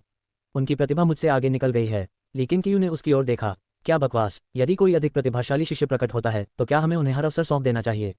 क्लियर स्काई संप्रदाय को बढ़ाने में मेरा लक्ष्य यह है कि हम 7 बेटे एक साथ ऊंची चढ़ाई कर सकें। कोई फर्क नहीं पड़ता। संप्रदाय के विकास से जो लोग सबसे अधिक लाभान्वित होते हैं वे हमेशा हम ही रहेंगे, फिर अन्य। जियांग झाओक्सिया ने गहराई से द्रवित महसूस किया, लेकिन फिर भी बुदबुदाया, संप्रदाय गुरु के लिए कार्य करने का ये कोई तरीका नहीं है। बहुत हो गया, खेती शुरू करें। मेरा शिष्य अभी भी युवा है और उस पर एक लड़की, इसलिए जब लड़ने की बात आती है तो यह अभी भी आप पर निर्भर है। समझ गया। जियांग झाओक्सिया ने ध्यान करने के लिए बैठने से पहले एक बार फिर 1000 स्पिरिट ट्री पर नजर डाली। इस बीच ली केंगियू विशाल पेड़ पर चढ़ गया। उसकी सावधानीपूर्वक जांच की। इसके बारे में अभी भी बहुत कुछ था जिसे वह समझना चाहता था। शरद ऋतु थी, फिर भी 1000 स्पिरिट ट्री ने मुरझाने का कोई संकेत नहीं दिखाया। यहाँ तक कि आसपास का जंगल भी हरा भरा रहा, जीवन से भरा हुआ। लेकिन क्यू को जिस चीज ने सबसे ज्यादा आकर्षित किया वह फल का प्रभाव था। शाखाओं से कम 1000 फल लटके हुए थे और कई गिरे हुए फल जमीन पर सड़ रहे थे। उन्होंने फल के गुणों का परीक्षण करने के लिए बाद में एक जानवर खोजने का फैसला किया। जियांग झाओक्सिया, जो पहले से ही पौष्टिक महत्वपूर्ण ऊर्जा क्षेत्र की 5वीं परत के पास है, को टूटने में केवल 6 दिन लगे बिना आराम के खेती करना। जब ली केंगियू 1000 आत्माओं की धन्य भूमि पर लौटे तो जियांग झाओक्सिया ने अपनी सफलता की सूचना दी, जिससे वह बहुत प्रसन्न हुए। हालांकि जियांग झाओक्सिया ने अपनी तलवार उठाए, उसे एक उत्साही मुस्कुराहट के साथ ली केंगियू की ओर इशारा किया। वरिष्ठ भाई, हमें लड़े हुए कई साल हो गए हैं। एक मैच के बारे में कैसे? अतीत में ली केंगियू ने मना कर दिया होगा, लेकिन अब उसे भी लड़ने के लिए कुछ भी महसूस हो रही थी। बजना। अपनी कमर से तियानहोंग तलवार निकालकर ली केंगियू मुस्कुराया। जूनियर भाई, जब तुम हार जाओगे तो रो मत। बड़े भाई, मैं कभी नहीं हारा। जियांग झाओक्सिया एक तीर की तरह आगे बढ़ा और ली केंगियू ने उससे आमने सामने मुलाकात की। उनकी तलवारें आपस में भिड़ गईं, उनकी आंखें बंद हो गईं। दोनों के चेहरों पर उत्साह फैलते ही उनके बीच तलवार की रोशनी की चिंगारी फूट पड़ी। एक जोरदार आदान प्रदान के साथ दोनों पीछे की ओर कूद गए और उस पल में शरद ऋतु गायब हो गई, जिसकी जगह अचानक बर्फबारी ने 1000 आत्माओं की धन्य भूमि को ढक दिया। वे एक दूसरे को फिर से दौड़ाए। चमकदार पैटर्न में बुनाई की तलवारें तरल और भयंकर गति समान रूप से मेल खाती थीं। जियांग झाओक्सिया की 5वीं परत में सफलता के बाद से दोनों के बीच अक्सर यहाँ झगड़ा हुआ था। ऐसे द्वंद्वों में 2 महीने बीत चुके थे। ली डोंग्यू और ली सिजिन पेड़ के नीचे ध्यान कर रहे थे, लेकिन देखने के लिए अपनी आंखें खोलीं। तीसरा वरिष्ठ भाई, इसके लिए जाओ। ली सिजिन के चिल्लाने ने जियांग झाओक्सिया को प्रेरित नहीं किया, इसने उसे परेशान कर दिया। कोई फर्क नहीं पड़ता कि उसने किस तलवार तकनीक का इस्तेमाल किया, लेकिन क्यू ने सहजता से उनका मुकाबला किया, यहाँ तक कि अपनी चालों को भी प्रतिबिंबित किया। ऐसा लगा जैसे वह खुद के दूसरे संस्करण का द्वंद्व युद्ध कर रहा हो। बेतुका फिर भी निर्विवाद है। उसने महसूस किया कि वह खुद से नहीं लड़ रहा था, लेकिन उसके वरिष्ठ भाई की तलवार की महारत उसकी खुद की तुलना में कहीं अधिक थी, आसानी से उसकी हर चाल को पढ़ रही थी। 1 महीने पहले उस एहसास ने उसे निराश किया होगा। अब इसने केवल उनके दृढ़ संकल्प को बढ़ावा दिया। अपने बड़े भाई को हराना उसका लक्ष्य बन गया था। ली डोंगयू ने ली सिजन की ओर देखा। अपनी साधना पर ध्यान दें। यह मत सोचो कि दूसरी परत तक पहुंचने का मतलब है कि आप आराम कर सकते हैं। दरअसल दोनों पहले ही पौष्टिक महत्वपूर्ण ऊर्जा क्षेत्र की दूसरी परत तक पहुंच चुके थे। इन 2 महीनों में उन्होंने अपना अधिकांश समय यहाँ बिताया। यहाँ तक कि झांग योचुन को ली किंगक्यू ने भूमिगत आध्यात्मिक झील में भेजा था और कल ही दूसरी परत में टूट गया था। जैसे जैसे मुख्य सदस्य आगे बढ़े, जिम्मेदारियां स्वाभाविक रूप से शिष्यों की ओर बढ़ने लगीं। यांग जुएडिंग के निर्देश के तहत किन्ये के साथ मिलकर क्लियर स्काई के 7 सन्स ने झांग योचुन और अन्य लोगों के बोझ को साझा करते हुए संप्रदाय के मामलों का प्रबंधन करना शुरू कर दिया। हालांकि झांग योचुन और बाकी लोगों को समझ में नहीं आया कि उनके बड़े भाई ने इतनी जल्दी दूसरी परत तक पहुंचने पर जोर क्यों दिया, उन्होंने बिना किसी सवाल के आज्ञा का पालन किया। ली डोंगयू द्वारा फटकार कर ली सिजन ने फिर से अपनी आंखें बंद कर लीं और अपना ध्यान फिर से शुरू कर दिया। वह हमेशा ली डोंगयू के सबसे करीब थी और स्वेच्छा से उसकी बातें सुनती थी। अगरबत्ती के समय के बाद ली किंगक्यू रुक गया। एक सहज गति के साथ उसने अपनी तलवार को झटका दिया और उसे म्यान कर दिया। जियांग झाओक्सिया जोर से सांस ले रहा था, जबकि ली किंगक्यू की सांसें शांत रहीं। वरिष्ठ भाई जियांग झाओक्सिया ने कहा, नए साल के बाद मैं अनुभव प्राप्त करने के लिए 13 तलवार के राक्षसों को पहाड़ से नीचे ले जाऊंगा। हम अधिक से अधिक 3 महीने के भीतर वापस आ जाएंगे। ली किंगक्यू ने उसके इरादे को समझा। उसकी दृढ़ दृष्टि को देखकर उसने कहा, मेरी केवल एक ही मांग है, उन 13 शिष्यों में से एक भी खो न जाए। जियांग झाओक्सिया मुस्कुराया। सहज रूप में, वे मेरे शिष्य हैं। अगर मैं मर भी जाऊंगा तो भी मैं उन्हें मरने नहीं दूंगा। इसे भूल जाओ, आपकी सुरक्षा सबसे पहले आती है। मैं तुम्हें मरने से मना करता हूँ। ली किंगक्यू ने अपना सिर हिलाया। वह जियांग झाओक्सिया के बदला लेने के बारे में बहुत चिंतित नहीं था। जब जियांग झाओक्सिया केवल तीसरी परत तक पहुंच गया था तो वह पहले ही लू फुहू को हरा चुका था। अब 5वीं परत प्राप्त करने के बाद वह संभवतः कैसे हार सकता है। यह उल्लेखनीय था कि 13 तलवार राक्षसों में से एक को पहले ही ली किंगक्यू से सीधा निर्देश मिल चुका था और वह पौष्टिक महत्वपूर्ण ऊर्जा क्षेत्र की पहली परत तक पहुंच गया था। वह शिष्य 13 में पहला था जूजिन। जूजिन के किन्ये द्वारा मारे जाने के बहाने का उपयोग करते हुए ली किंगक्यू ने उसे बुलाया था और उसे आदिम एकता शास्त्र पढ़ाया था। सच में ये संशोधन करने के लिए नहीं था। ली किंगक्यू ने लंबे समय से अपनी असाधारण साधना योग्यता को पहचाना था और बस नहीं चाहता था कि उसकी प्रतिभा बर्बाद हो। जियांग झाओक्सिया के साथ कुछ शब्दों का आदान प्रदान करने के बाद ली किंगक्यू जहां था वहीं खड़ा था और सीटी बजाई। कुछ क्षण बाद पूर्वी जंगल कांप उठा। 2 काली छायाएं फूट पड़ी, हवा में चक्कर लगा ली और उसकी ओर झपट्टा मारा। ली किंगक्यू की ओर उड़ते हुए 2 काले चील थे, एक बड़ा और एक छोटा। बड़ा उसका अपना पालतू जानवर था, लिटिल 8, जबकि छोटा ली सिजन का था, जिसका नाम लिटिल 9 था। स्वाभाविक रूप से इसका नाम लिटिल 8 से प्रेरित था। मूल रूप से ली किंगक्यू 1000 स्पिरिट फ्रूट का परीक्षण करने के लिए चिकन या सुअर का उपयोग करना चाहता था, लेकिन ऐसा हुआ कि लिटिल 9 एक अजीब बीमारी से बीमार पड़ गया था। कायाकल्प की भूतिया अमरसुई के साथ भी इसका जीवन केवल मुश्किल से ही कायम रह सकता था। ली सिजन का दिल टूट गया था, इसलिए ली किंगक्यू ने एक मरे हुए घोड़े के साथ ऐसे व्यवहार करने का फैसला किया जैसे कि वह अभी भी जीवित हो और लिटिल 9 को मुकदमे के लिए ले आया। परिणाम आश्चर्यजनक था। 1000 स्पिरिट फ्रूट का सेवन करने के बाद लिटिल 9 न केवल ठीक हो गया बल्कि फिर से जीवंत और जोरदार हो गया। ली किंगक्यू के अवलोकन के अनुसार इसके रक्त और जीवन शक्ति में काफी वृद्धि हुई थी और इसकी हड्डियां भी धीरे धीरे मजबूत हो रही थीं। 1000 स्पिरिट फ्रूट को घावों को भरने और शरीर को मजबूत करने के लिए एक पवित्र दवा के रूप में माना जा सकता है। एक सीमा तक पहुंचने से पहले कोई कितने फलों का सेवन कर सकता है, यह अभी के लिए अज्ञात है। 1000 स्पिरिट फ्रूट लेने के बाद लिटिल 9 ने भी सफलतापूर्वक लिटिल 8 के नक्शे कदम पर चलते हुए ली सिजन की महत्वपूर्ण ऊर्जा को बेहतर ढंग से अवशोषित करने में सक्षम हो गया। इससे पहले ली किंगक्यू ने अपने कनिष्ठ भाइयों और बहनों को जंगली प्राणियों को महत्वपूर्ण ऊर्जा से भरकर उनकी नकल करने का निर्देश दिया था, फिर भी उनमें से कोई भी लिटिल 8 जैसी अपनी महत्वपूर्ण ऊर्जा उत्पन्न करने में सक्षम प्राणी का पोषण करने में सफल नहीं हुआ था। इससे केवल ये साबित हुआ कि लिटिल 8 की जन्मजात प्रतिभा असाधारण थी। 2 काले चील ली किंगक्यू के सामने उतरे। लिटिल 8 ने अपने पंख मोड़े और लंबा खड़ा हो गया, लगभग उतना ही ऊंचा जितना वह था। हालांकि लिटिल 9 बहुत छोटा था, उसका सिर लगभग उसकी कमर तक पहुंच गया था। लिटिल 8 ने प्यार से ली किंगक्यू के कंधे पर अपना सिर रगड़ा, जबकि लिटिल 9 ने उत्साह से अपने पंख फड़फड़ाए, जीवंतता से भरा हुआ। दोनों युवा प्राणियों ने बुद्धि के शुरुआती लक्षण दिखाना शुरू कर दिया था, विशेष रूप से लिटिल 8, जिसकी बुद्धि ली किंगक्यू को लगा कि वह पहले ही एक छोटे बच्चे की बुद्धि तक पहुंच चुकी थी। आप फिर से खाना चुरा रहे हैं, है ना? ली किंगक्यू ने लिटिल 8 की चोंच से खूनी मांस के टुकड़े लटके हुए देखे और पूछने से खुद को नहीं रोक सका। लिटिल 8 ने अपने पंख फैलाए, लगभग 3 झांग चौड़े, और 2 बार चाहते रहे। हालांकि यह मानवीय शब्द नहीं बोलता था, ली किंगक्यू इसे पूरी तरह से समझ सकता था। यह अनकही समझ कुछ ऐसी थी जिसे वह भी समझा नहीं सकता था। शायद ऐसा इसलिए था क्योंकि उसकी अपनी महत्वपूर्ण ऊर्जा लिटिल 8 के भीतर रहती थी। एक सांप, कितना बड़ा, चहचह घू घू, इतना बड़ा, फिर आप दोनों को उन्हें भगा देना चाहिए, उन्हें इस जगह के पास न आने दें। चहचहाहट चहचहाहट। इसका आश्वासन सुनकर ली किंगक्यू संतुष्टि से मुस्कुराया और अपना सिर रगड़ने के लिए आगे बढ़ा। फिर दोनों काले चील आकाश की ओर छलांग लगाते हुए हवा के झोंकों को हिलाते हुए ली किंगक्यू के वस्त्रों को उड़ा दिया। उसने उन्हें घनी धुंध में गायब होते देखा। अब ली किंगक्यू ने कोहरे के भीतर छिपे जानवरों को भगाने के लिए यहाँ 2 चीलों को तैनात किया था, साथ ही 1000 आत्माओं की धन्य भूमि की रक्षा भी की थी। बेशक उसने हर बार जब वह दौरा किया तो 1000 स्पिरिट ट्री की जांच की, अगर चील ने काटने की कोशिश की। सौभाग्य से जब वह आसपास नहीं था तो चील ने पेड़ के पास जाने की हिम्मत नहीं की। इसकी लताएं आक्रामक थीं और किसी भी अपरिचित चीज पर हमला करती थीं। अजीब तरह से 1000 स्पिरिट ट्री केवल ली किंगक्यू के प्रति स्नेही था, किसी और को कभी भी इसकी लताओं से छुआ नहीं गया था। शायद ऐसा इसलिए था क्योंकि ली किंगक्यू ने सबसे पहले इसकी खोज की थी। बाहर धुंध में बहुत सारे कंकाल बिखरे हुए थे, फिर भी एक भी व्यक्ति इस स्थान तक पहुंचने में कामयाब नहीं हुआ था। कोहरा थाउजेंड स्पिरिट ट्री द्वारा निर्धारित एक परीक्षण प्रतीत होता था और ली किंग इसे पास करने वाले पहले व्यक्ति थे। अल्पविराम। हजारों मील तक पहाड़ों को बर्फ से ढक दिया गया। प्राचीन महान पर्वत श्रृंखला के ऊपर सर्दी हमेशा की तरह कड़ाके की ठंडी बनी रही। झूयान एक चट्टान पर बैठ गया, उसका चेहरा हल्के घूंघट से ढका हुआ था। उसके सामने एक गुकिन लेटा हुआ था और उसके कंधों के चारों ओर जानवर के फर से बना एक मोटा वस्त्र लिपटा हुआ था। जैसे ही बर्फ के टुकड़े बहते गए और उसका संगीत हवा में गूंज उठा, इसने काव्यात्मक अनुग्रह का एक दृश्य बनाया। कुछ ही दूरी पर सुजिलिंग खड़ी थी, जो अपने सामान्य नीले वस्त्र पहने हुए थी, चट्टान से नीचे देख रही थी। उसके कपड़े शायद ही सर्दियों के लिए फिट थे, जो उसने गर्मियों या शरद ऋतु में पहना था उससे बहुत अलग नहीं था। जब गाना समाप्त हुआ तो झूयान ने अपने हाथों को तारों से उठाया और पूछा, जिलिंग, तुम इतने ध्यान से क्या देख रहे हो? अपना सिर घुमाए बिना सुजिलिंग ने उत्तर दिया, मैं क्लियर स्काई संप्रदाय के शिष्यों को उनकी तलवार निर्माण का अभ्यास करते हुए देख रही हूँ। उन्हें तेरा तलवार राक्षस कहा जाता है। क्या अजीब घुमाने वाला नाम है, जैसे कि वे तलवार चलाने वाले भूत हों।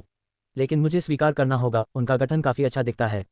तेरा तलवार के राक्षस, क्या वे जियांग झाओक्सिया के छात्र हैं? झूयान ने पूछा। ये सही है, जियांग झाओक्सिया भी नीचे है, हालांकि वह अब आधे घंटे से ध्यान में एक चट्टान पर बैठा है। मैंने उसे एक बार भी अभ्यास करते नहीं देखा है, सुजिलिंग ने कहा, उसका स्वर अंत की ओर हैरान था।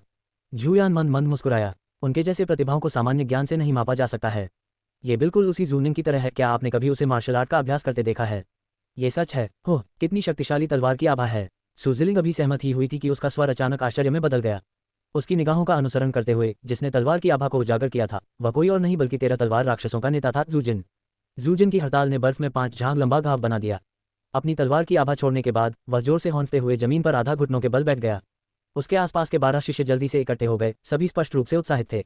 क्या दबंग तलवार ऊर्जा, वरिष्ठ भाईजू, आपने ये कर लिया है। ये हेवन ने तलवार निर्माण वास्तव में उत्तम है। हम भ्रम के रूप में कार्य करते हैं और वरिष्ठ भाई पदार्थ के रूप में। इस तरह की तलवार की ऊर्जा के साथ कौन इसका सामना कर सकता है? वरिष्ठ भाई, आप अविश्वसनीय हैं। हमने एक ही समय के लिए एक साथ प्रशिक्षण लिया है, फिर भी तलवार की ऊर्जा का एक टुकड़ा बनाना भी मेरे लिए परे है। वास्तव में आपके बिना हमारी तलवार का निर्माण एक पूर्ण मजाक होगा। उनकी बातें सुनकर जूजिन ने एक कुटिल मुस्कान के साथ अपना सिर उठाया, हालांकि अंदर से वह खुशी से भर गया। आदिम एकता शास्त्र वास्तव में उल्लेखनीय था। उस समय उन्होंने ली किंग के प्रति अत्यधिक कृतज्ञता महसूस की। उस शास्त्र के बिना उनका युद्ध कौशल उनके साथी शिष्यों से बहुत अधिक नहीं होता। अपने पैरों पर संघर्ष करते हुए उन्होंने कहा, हमारे पास अभी भी समय है। नए साल से पहले आइए सुनिश्चित करें कि हर कोई तलवार की ऊर्जा प्रकट कर सके। जियांग झाओक्सिया ने उन्हें पहले ही बता दिया था कि एक बार नया साल बीत जाने के बाद वे प्रशिक्षण के लिए पहाड़ से नीचे उतरेंगे। उनमें से प्रत्येक को नश्वर खतरे का सामना करना पड़ सकता है, जिसने उन्हें उत्साह और तात्कालिकता दोनों से भर दिया। दूरी में जियांग झाओक्सिया ने जूजिन की ओर देखा, गुप्त रूप से संतुष्ट था। एक बार फिर वह ली किंग की प्रशंसा करने से खुद को नहीं रोक सका। जिन 12 शिष्यों को उन्होंने स्वयं चुना था, उन्होंने उन्हें प्रभावित नहीं किया था, फिर भी ली किंग द्वारा अनुशंसित शिष्य ने उन्हें सुखद आश्चर्य दिया था। अब वह जूजिन को एक सच्चा व्यक्तिगत शिष्य मानता था और समझ गया था कि तेरा तलवार राक्षसों की भविष्य की उपलब्धियां जूजिन के कौशल पर निर्भर करेंगी। उसने एक बार फिर अपनी आंखें बंद कर ली, तलवार के रास्ते पर विचार करना जारी रखा। पिछले 2 महीनों में ली किंग के साथ उनके मुक्केबाजी सत्रों ने कई विचारों को जन्म दिया था। हेवन नेट स्वॉर्ड फॉर्मेशन उनकी अपनी रचना थी, लेकिन ये पर्याप्त नहीं थी। वह क्लियर स्काई संप्रदाय के लिए और भी अधिक तलवार कला तैयार करना चाहता था, ताकि संप्रदाय के नाम के योग्य तलवार विभाजन स्थापित किया जा सके। कहीं और पहाड़ के गेट के ऊपर लिंगक्सियाओ आंगन के भीतर ली किंग पहाड़ के नीचे हाल की घटनाओं के बारे में झांग यूचुन की रिपोर्ट सुन रहा था। जैसे जैसे क्लियर स्काई संप्रदाय का विस्तार हुआ, पहले 3 आंगनों का नाम ली किंग द्वारा लिंगक्सियाओ कोर्टयार्ड रखा गया था। साधारण शिष्यों को प्रवेश करने से मना किया गया था। यांग जुएडिंग और झांग यू द्वारा जोड़ दिया गया एक नियम। हाल ही में झांग यूचुन, जो पौष्टिक महत्वपूर्ण ऊर्जा क्षेत्र की दूसरी परत में आगे बढ़े थे, ने पहाड़ के नीचे एक और अभियान का नेतृत्व किया था, क्लियर स्काई के 7 सन्स के साथ नहीं, बल्कि पुराने शिष्यों के साथ। इस बार उन्होंने 8 नए सदस्यों की भर्ती की थी। गुजो में विद्रोही सेना को वश में कर लिया गया है। मैंने काउंटी में शाही सैनिकों को देखा, वे हर जगह नोटिस पोस्ट कर रहे हैं, विद्रोहियों को पूरी तरह से खत्म करने की कसम खा रहे हैं। उन्होंने आपदा पीड़ितों के लिए नई राहत नीतियां भी जारी की हैं। वरिष्ठ भाई, ऐसा लगता है कि शांति आखिरकार भूमि पर लौट रही है, झांग यूचुन ने उत्साह से कहा। प्राचीन महान पर्वत श्रृंखला को छोड़कर किसी को आसानी से युद्ध और अराजकता का सामना करना पड़ा। इस प्रकार झांग द्वारा भर्ती किए गए अधिकांश शिष्य अनाथ थे और उनकी संख्या सीमित रह गई थी। अब जब क्षेत्र शांति में बस रहा था, तो संघर्ष का डर नहीं रह गया था। वह क्लियर स्काई संप्रदाय के नाम को फैलाने के लिए शिष्यों को दूर दूर तक ले जा सकता था और उसे विश्वास था कि उनकी संख्या जल्द ही दोगुनी हो जाएगी। लेकिन क्यू ने फ्लाइंग फिश नाइफ से लकड़ी का एक टुकड़ा तराशते हुए चुपचाप सुना। सीनियर ब्रदर, हमारे खेत, मछली तालाब और शिकार के मैदान सभी सुचारू रूप से चल रहे हैं, लेकिन हमारे पास अभी भी जनशक्ति की कमी है। हालांकि विद्रोह को कुचल दिया गया था, डाकू और लुटेरे हर जगह बने हुए हैं। मैं ली सिफेंग को एक टीम के साथ भेजने का प्रस्ताव करता हूं, ताकि उन्हें खत्म किया जा सके और हमारे संप्रदाय का नाम फैलाया जा सके। इससे हमें और अधिक शिष्यों को आकर्षित करने में मदद मिलेगी, झांग यूचुन ने ईमानदारी से कहा। ली सिफेंग पहले से ही 15 साल का था, आधे साल में 16 साल का हो गया। उनकी साधना पौष्टिक महत्वपूर्ण ऊर्जा क्षेत्र की तीसरी परत तक पहुंच गई थी। उस उम्र में जियांग झाओक्सिया ने पहले ही दुश्मनों से लड़ना शुरू कर दिया था। लेकिन क्यू ने उत्तर दिया, चेंग कैंगहाई को उसके साथ चलने दो। हालांकि सिफेंग कई बार बाहर हो चुका है और अनुभव प्राप्त कर चुका है, फिर भी वह पूरी तरह से विकसित नहीं हुआ है। चेंग कांगहाई, वह काम करता है, वह शामिल होने के बाद से अच्छा प्रदर्शन कर रहे हैं। मैं मैनर को भी उनके साथ ले जाऊंगा, झांग यूचुन ने जोर से सोचा। वो मैनर पौष्टिक महत्वपूर्ण ऊर्जा क्षेत्र की तीसरी परत पर भी था और सरासर ताकत के मामले में ली सिफेंग का कोई मुकाबला नहीं था।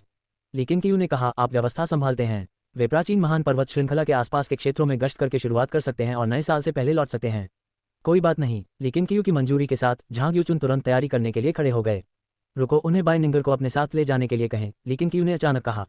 झांग यूचुन आश्चर्यचकित होकर रुक गया। आपका मतलब उस शिष्य से है जो मिस्सू के करीब है? वह बाय निंगर के बारे में ज्यादा नहीं जानता था, लेकिन झुयान और सुजिलिंग से परिचित था। हाँ, वह वही है। हालांकि हैरान झांग यूचुन ने सिर हिलाया और जल्दी से चला गया। सच में, ली सिफेंग ने व्यक्तिगत रूप से पहाड़ से नीचे जाने का अनुरोध किया था। इसलिए जब झांग यूचुन ने उसे सूचित किया कि बड़े भाई ने मंजूरी दे दी है, तो वह बहुत खुश हुआ। उसी दिन तीनों ने अपनी टीम का चयन करना और अपना सामान पैक करना शुरू कर दिया। उत्साह में पहाड़ से नीचे उतर गए। ली सिफेंग, वुमनेर और चेंग कैंगई ने डाकुओं को खत्म करने के लिए 9 शिष्यों का नेतृत्व किया, एक मिशन जो जल्द ही क्लियर स्काई संप्रदाय की बात बन गया। चेले रोमांचित थे, प्रत्येक उस दिन की उम्मीद कर रहे थे जब उन्हें भी ऐसा कार्य मिलेगा। न्याय को बनाए रखना और बुराई को खत्म करना, यह अधिकांश मार्शल अभ्यासियों का सपना था। यह उनकी ताकत दिखाने और एक महान प्रतिष्ठा अर्जित करने का मौका था।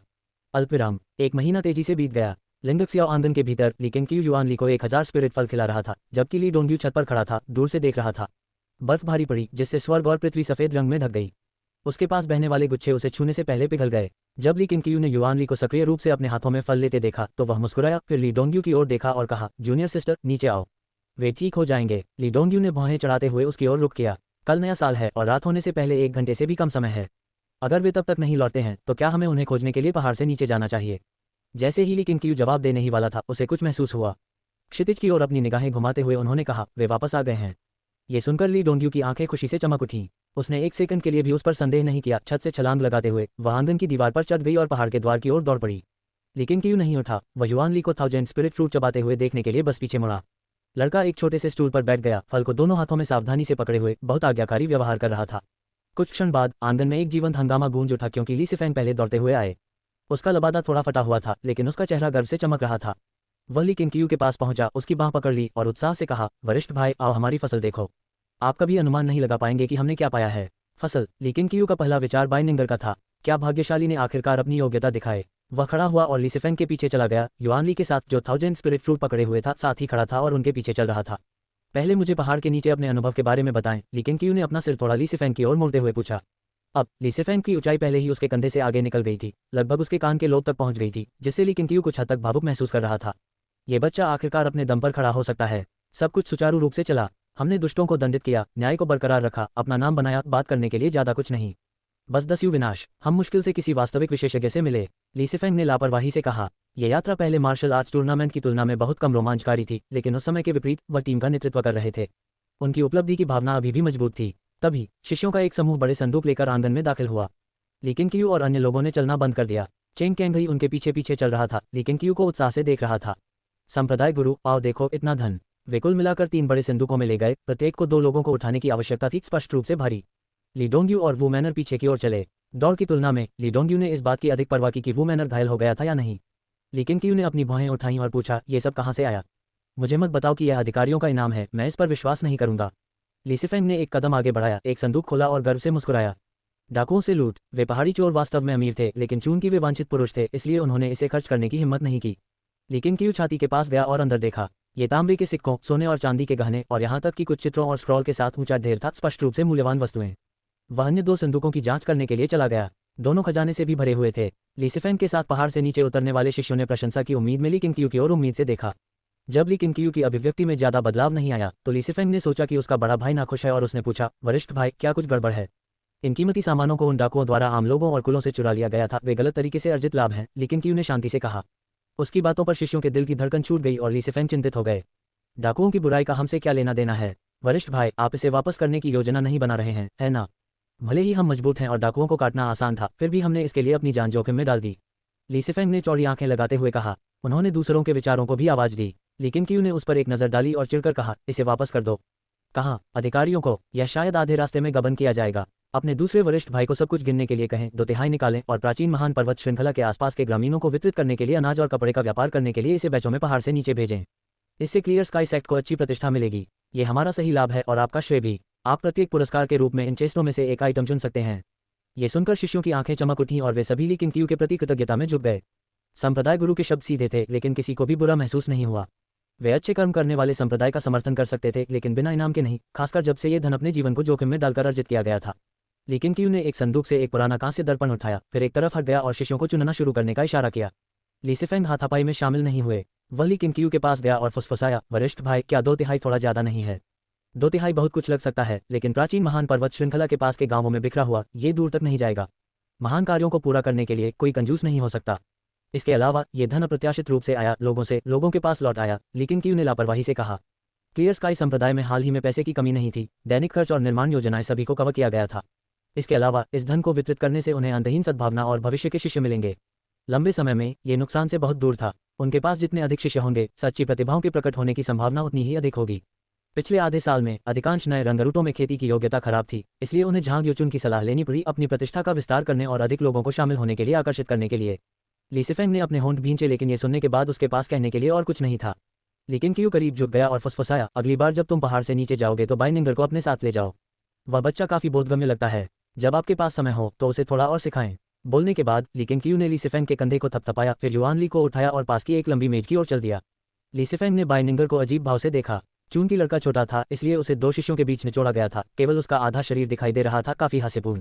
वह ये नहीं बता सकता था कि बच्चे के बारे में क्या खास था, लेकिन चूंकि सीनियर ब्रदर ने व्यक्तिगत रूप से उसका उल्लेख किया था, इसलिए वह स्वाभाविक रूप से भविष्य में अधिक ध्यान देगा।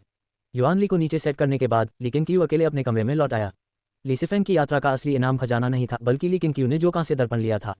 अपने कमरे के अंदर लेकिन क्यू ने दरवाजा बंद कर दिया, अपनी मेज पर बैठ गया और अपने बागे से प्राचीन कांस्य दर्पण निकाला। दर्पण ने भूतिया आत्माओं की एक फीकी आभा उत्सर्जित की। आत्मा सीमित मंत्र का अभ्यास किए बिना इसे समझना लगभग असंभव होता। लीसीफेंग अपनी कम खेती के साथ निश्चित रूप से कुछ भी नहीं देखा था। आत्मा सीमित मंत्र कोई सरल तकनीक नहीं थी, लेकिन क्यू ने केवल कभी कभार ही इसका अभ्यास किया था और अभी तक इसमें पूरी तरह से महारत हासिल नहीं की थी।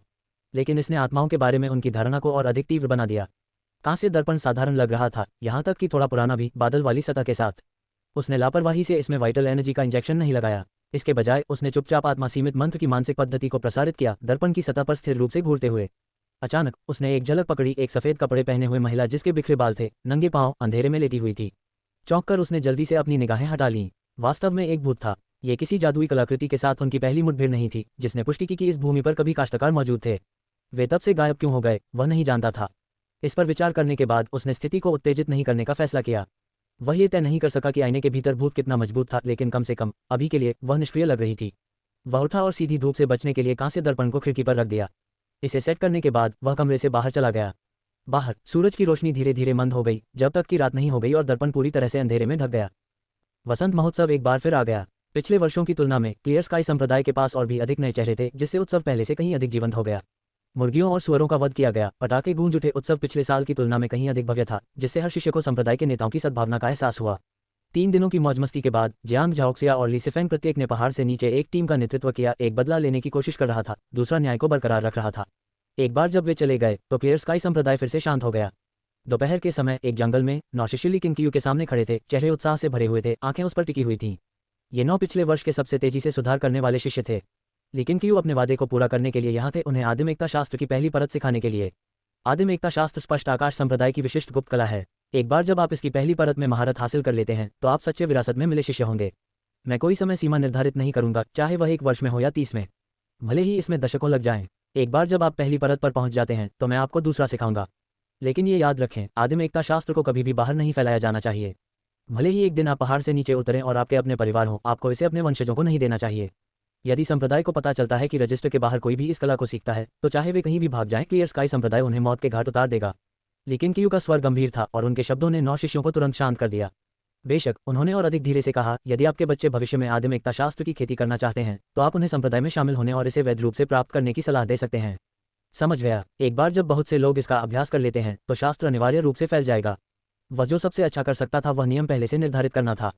वह परत दर परत आदिम एकता शास्त्र को सिखाएगा, ये सुनिश्चित करते हुए कि कोई भी उसकी जानकारी के बिना उससे आगे न निकल सके।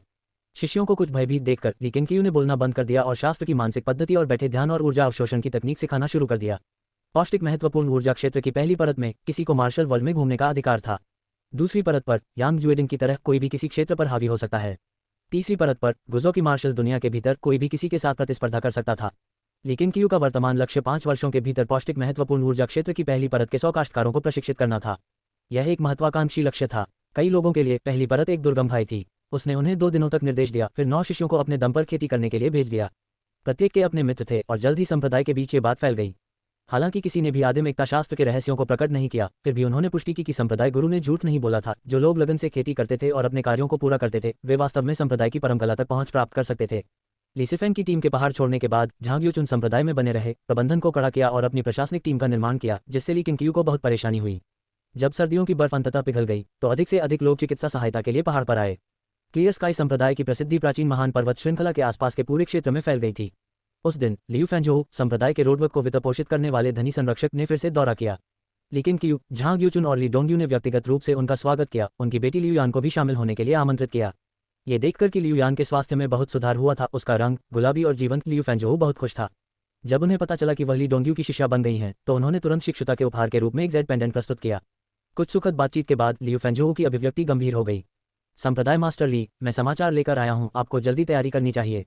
लेकिन क्यू मुस्कुराया, यह क्या है? बिना किसी हिचकिचाहट के लियू फैंजोउ ने जारी रखा, पूरे देश में विद्रोही सेनाओं को दबा दिया गया है और स्थानीय सरकारें अभी भी डाकुओं को साफ कर रही हैं। वर्षों से चली आ रही इस अराजकता ने महामहिम की सावधानी को जगा दिया है।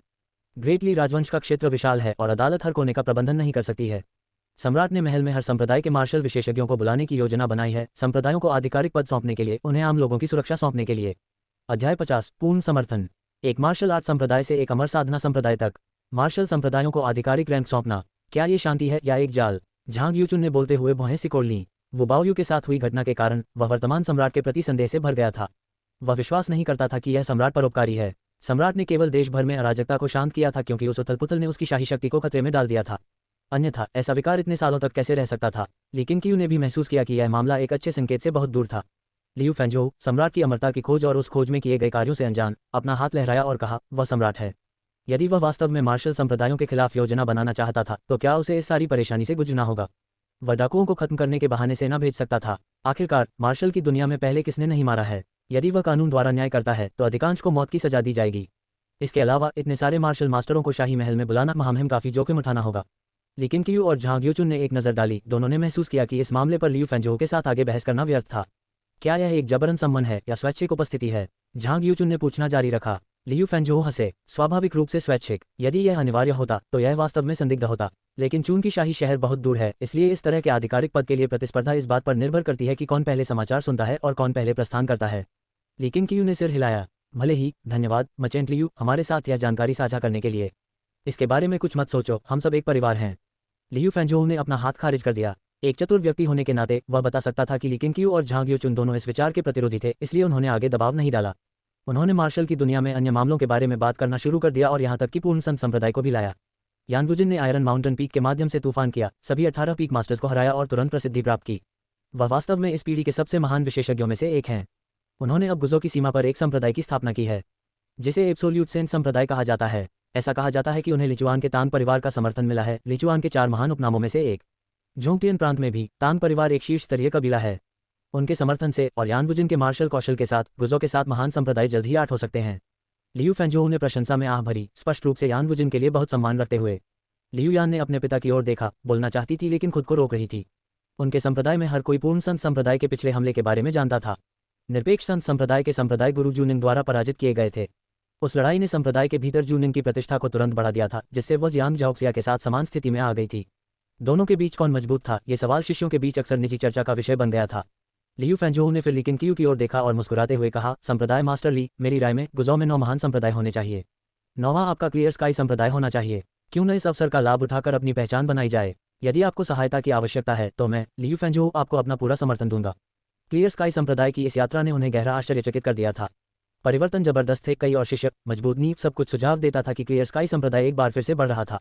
लेकिन क्यू ने मुस्कुराते हुए पूछा, और आपका पूर्ण समर्थन क्या है? लियू फैंजोउ ने साहपूर्वक अपनी छाती थपथपाई। मैं अपनी सारी संपत्ति क्लियर स्काई संप्रदाय का समर्थन करने के लिए समर्पित कर दूंगा। मेरे संबंध, मेरे अनुग्रह के ऋण सभी संप्रदाय की सेवा करेंगे। आप क्लियर स्काई संप्रदाय पर इतना भरोसा करते हैं? हे, बिल्कुल। क्लियर स्काई संप्रदाय की एक गहरी विरासत है और संप्रदाय मास्टर ली मार्शल की दुनिया में नंबर 1 के बाद दूसरे स्थान पर एक दयालु और धर्मी हृदय वाला एक युवा प्रतिभा है। मैं क्लियर स्काई संप्रदाय पर भरोसा कैसे नहीं कर सकता? और बदले में आप क्या चाहते हैं? मैं संभवतः क्या चाह सकता था? मैं जो चाहता था वह पहले ही साकार हो चुका है। मैं अपनी बेटी से बहुत प्यार करता हूं और अब जब वह क्लियर स्काई संप्रदाय में शामिल हो गई है तो संप्रदाय की मदद करके मैं उसकी मदद कर रहा हूं। लियू फैंजोउ ने हार्दिक ईमानदारी से बात की। लियू यान की ओर देखते हुए उसकी निगाहें पिता के स्नेह से भर गईं। ये देखकर ली केनक्यू मदद नहीं कर सका, लेकिन पिता और बेटी के रूप में उनके बंधन से प्रभावित महसूस कर रहा था। एक अगरबत्ती के समय के बाद लियू फेंजो लियू यान के साथ चले गए। उन दोनों को अकेले में बात करने के लिए कुछ समय की आवश्यकता थी। ली केनक्यू ने अपना चाय का प्याला उठाया और पूछा, दूसरे भाई, आप उसके प्रस्ताव के बारे में क्या सोचते हैं? झांग यूचुन ने एक पल के लिए सोचा, हम इसे स्वीकार नहीं कर सकते। सबसे पहले, हम लियू फेंजो की पृष्ठभूमि के बारे में ज़्यादा नहीं जानते हैं। मुझे संदेह है कि लियू यान उनकी इकलौती संतान है। दूसरा, अभी हमारे पास पैसे की कमी नहीं है। हम एक मार्शल संप्रदाय हैं, धन मायने रखता है, लेकिन ये सबसे महत्वपूर्ण बात नहीं है। किन परिवार एक अच्छा उदाहरण है। हाल ही में किंग जू ने मुझे एक पत्र भेजा जिसमें अनुरोध किया गया था कि हम और अधिक किन शिष्यों को लें। अगर हम लियू फेंजो को शामिल होने देते हैं तो ये बाद में अंतहीन परेशानी लाएगा। वास्तव में मुझे लगा कि आप और वह करीब थे, आपने मुझे आश्वस्त किया है। लेकिन क्यों मुस्कुराया। झांग यूचुन की स्तर प्रमुखता ने उसे अधिकार सौंपने में और भी अधिक आत्मविश्वास पैदा कर दिया। झांग यूचुन ने अपना सिर हिलाया। लियू फेंजो एक व्यवसायी हैं। वह उन सभी के साथ समान गर्मजोशी से व्यवहार करता है जो उसके लिए फायदेमंद हैं। मैं ये सोचने के लिए मूर्ख होगा कि हम वास्तव में शपथ लेने वाले भाइयों की तरह हैं। लेकिन क्यू ने संतुष्टि में सिर हिलाया, जबकि ली डोंग्यू मदद नहीं कर सका, लेकिन धीरे से हंस पड़ा। झांग यूचुन हैरान होकर उसकी ओर मुड़ा। चौथी बहन, तुम क्यों हंस रही हो? ली डोंग्यू ने अपनी हंसी को दबा दिया, हल्के से खांसते हुए कहा, मुझे बस अपना बचपन याद आया।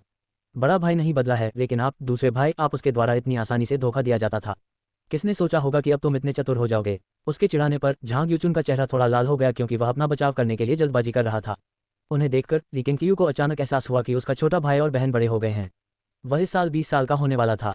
झांग यूचुन जल्द ही 19 वर्ष के होंगे और ली डोंग्यू 18 वर्ष के होंगे। वे अब बच्चे नहीं थे, वे सभी अपने दम पर खड़े होने में सक्षम हो गए थे। किसी कारण से ली केनक्यू को अचानक तात्कालिकता की भावना महसूस हुई। यदि वे अपनी साधना को आत्माधारणा क्षेत्र में आगे नहीं बढ़ा सकते हैं तो झांग यूचुन और ली डोंग्यू अधिक से अधिक एक और सदी तक जीवित रहेंगे। ली केनक्यू की अमरता की खोज केवल उसके लिए नहीं थी, वह चाहता था कि उसके भाई बहन उसके साथ आगे चलें। लेकिन वर्तमान में उनके पास जो साधना के तरीके थे वे उनके भाग्य को बदलने के लिए अपर्याप्त थे। उसे क्लियर स्काई संप्रदाय को तेजी से मजबूत करने और अधिक मंत्र और गुप्त कलाएं सीखने की आवश्यकता थी। अल्पविराम। इस बार लियू फेंजो ने पहले की तरह पहाड़ से नीचे नहीं उतरे। उन्होंने दावा किया कि वह अपनी व्यापारिक यात्रा से थक गए थे और कुछ समय के लिए आराम करना चाहते थे। बाद के दिनों में वह अक्सर जूयान के आंगन में जाता था। दुर्भाग्य से उसके लिए, चाहे वह कैसे भी एहसान करने की कोशिश करे, सू जिलिंग उसे कभी भी अंदर नहीं आने देगा। और इसलिए लियू फेंजो आधे साल तक रहे। उस आधे साल के दौरान ली सिफेंग 2 बार पहाड़ से नीचे गए। हर बार जब वह लौटा तो चेंग केंगई और बाई निंगर के अलावा वह शिष्यों के एक नए समूह को वापस लाता था। इन प्रशिक्षण यात्राओं के दौरान उनके नेतृत्व ने उनकी प्रतिष्ठा को बहुत बढ़ाया। वह अतीत का शरारती युवा नहीं था, बल्कि शिष्यों के बीच एक सम्मानित बुजुर्ग था। न केवल ली सिफेंग, ली डोंग्यू के शिष्यों ने भी कई गुना वृद्धि की, जिससे क्लियर स्काई संप्रदाय में चिकित्सकों की संख्या में वृद्धि हुई। ली सिजिन ने पृथ्वी तावीज कोडेक्स में बहुत प्रगति की है, शिष्यों को तावीज बनाना और आध्यात्मिक पौधों की खेती करना सिखाना शुरू किया। हालांकि शिष्यों को अभी तक अपने कार्य के वास्तविक महत्व को नहीं समझा था। उन्होंने केवल ये सोचा था कि यह संप्रदाय के लिए पैसा कमाने का एक तरीका है। जैसे ही शरद ऋतु आए, लेकिन क्यू पहाड़ के ऊपर खड़ा था, हाथ अपनी पीठ के पीछे नीचे नवनिर्मित आंगन को देख रहा था, जहां झांग यूचुन व्यक्तिगत रूप से उन लोगों का साक्षात्कार कर रहे थे जो शिष्य बनना चाहते थे। ली सिफेंग और अन्य लोग न्याय को बनाए रखते हुए भूमि के माध्यम से यात्रा कर रहे थे। वे जहां भी गए उन्होंने गरीबों की मदद की और जरूरतमंदों को दिया। आधे साल के भीतर वीरता और परोपकार के लिए क्लियर स्काई संप्रदाय का नाम दूर दूर तक फैल गया था। ये वास्तव में एक अच्छा शगुन था। किस प्रसिद्ध संप्रदाय को शिष्यों की भर्ती करने के लिए व्यक्तिगत रूप से पहाड़ से उतरने की आवश्यकता थी। फिर भी ली केनक्यू को कोई खुशी महसूस नहीं हुई। उसका दिमाग जियांग झाओक्सिया पर टिका रहा। कारण से पौष्टिक महत्वपूर्ण ऊर्जा क्षेत्र की 5वीं परत पर किसी को आसानी से स्वर्गीय ब्लेड संप्रदाय से आगे निकल जाना चाहिए था। लेकिन मार्शल की दुनिया विश्वासघाती थी और दिल अप्रत्याशित थे। वह मदद नहीं कर सकता था, लेकिन चिंता करता था। जियांग झाओक्सिया, हालांकि मजबूत था, हमेशा घायल लग रहा था। जैसे ही ली केनक्यू के विचार बहते गए, उनकी निगाहें बदल गईं। पहाड़ी रास्ते के नीचे उसने सिपाहियों के एक समूह को संप्रदाय के द्वार की ओर चलते देखा। उनका नेतृत्व 2 आकृतियां थीं। एक ब्लैकस्टोन काउंटी के काउंटी मजिस्ट्रेट फैंग दाई थे और दूसरा कमर पर तलवार के साथ ब्रोकेड वस्त्र पहने एक व्यक्ति था। उस आदमी की उपस्थिति गरिमापूर्ण थी। उसकी उपस्थिति फैंग दाई की तुलना में कहीं बेहतर थी। काउंटी मजिस्ट्रेट ने समय समय पर उसे देखा, स्पष्ट रूप से असहज। ये देखकर ली केनक्यू मुड़ा और शांति से पहाड़ से नीचे चला गया। अल्पविराम। नया आंगन लोगों से भरा हुआ था। 1 दर्जन से अधिक क्लियर स्काई संप्रदाय के शिष्यों के अलावा जो देखने आए थे, ऐसे कई आम लोग भी थे जो अपने बच्चों को प्रशिक्षु के लिए लाए थे। कुल 10 युवा उम्मीदवार समारोह का इंतजार कर रहे थे। एल्डर झांग, शाही दूत यहाँ हैं। युआन क्यूई जल्दी से आंगन में गया और झांग यूचुन के बगल में फुसफुसाया। चूंकि झांग यूचुन संप्रदाय के मामलों के प्रभारी थे, इसलिए जब भी कुछ उठता था तो शिष्य स्वाभाविक रूप से उनकी ओर रुख करते थे। ये सुनकर वह घबराया नहीं, बल्कि शांति से निर्देश दिया, युआन क्यूई, उन्हें अभी आराम करने के लिए ले जाओ और उन्हें अनंतिम शिष्यों के रूप में पंजीकृत करो। हाँ। युआन क्यूई तुरंत मुड़ा और भीड़ को आंगन से बाहर ले गया, केवल फैंग दाई और उसके दल का सामना रास्ते पर आने के लिए। शहरवासियों को एक तमाशा पसंद था। अधिकारियों को पास आते देख वे देखने के लिए रुक गए। यदि क्लियर स्काई संप्रदाय ने कुछ अपराध किया होता तो वे निश्चित रूप से अपने बच्चों को शिष्य बनने के लिए भेजने की हिम्मत नहीं करते। झांग यूचुन उठे, मेज के चारों ओर कदम रखा और आने वाले अधिकारियों का विनम्र अभिवादन किया। मैं झांग यूचुन हूँ, क्लियर स्काई संप्रदाय का प्रशासनिक बुजुर्ग। क्या मैं पूछ सकता हूँ कि सम्मानित अधिकारी यहाँ क्यों आते हैं? उन्होंने पूछा, न तो विनम्र और न ही रोबदार। फैंग दाई मुस्कुराया और ब्रोकेड वाले आदमी की ओर इशारा किया। ये राजधानी की इंपीरियल गार्जियन आर्मी से लौट जिया है। वह महामहिम का फरमान सुनाने आया है। एक शाही फरमान। झांग यूचुन अचंभित रह गया। उसके चारों ओर शिष्य जिज्ञासा में फुसफुसाए। कौन सी बात सम्राट को चिंतित कर सकती है? आदमी जियाई ने एक हाथ अपनी तलवार पर और दूसरा उसकी पीठ के पीछे रखा। उसने झांग यूचुन पर अपनी निगाहें घुमाईं और पूछा, आपका संप्रदाय गुरु कहाँ है? मेरा बड़ा भाई एकांत खेती में है। यहाँ तक कि मुझे भी उसका सटीक स्थान नहीं पता, झांग यूचुन ने उत्तर दिया। जियाई ने ठंड से सूंघा। आपका संप्रदाय काफी मनोरंजक है।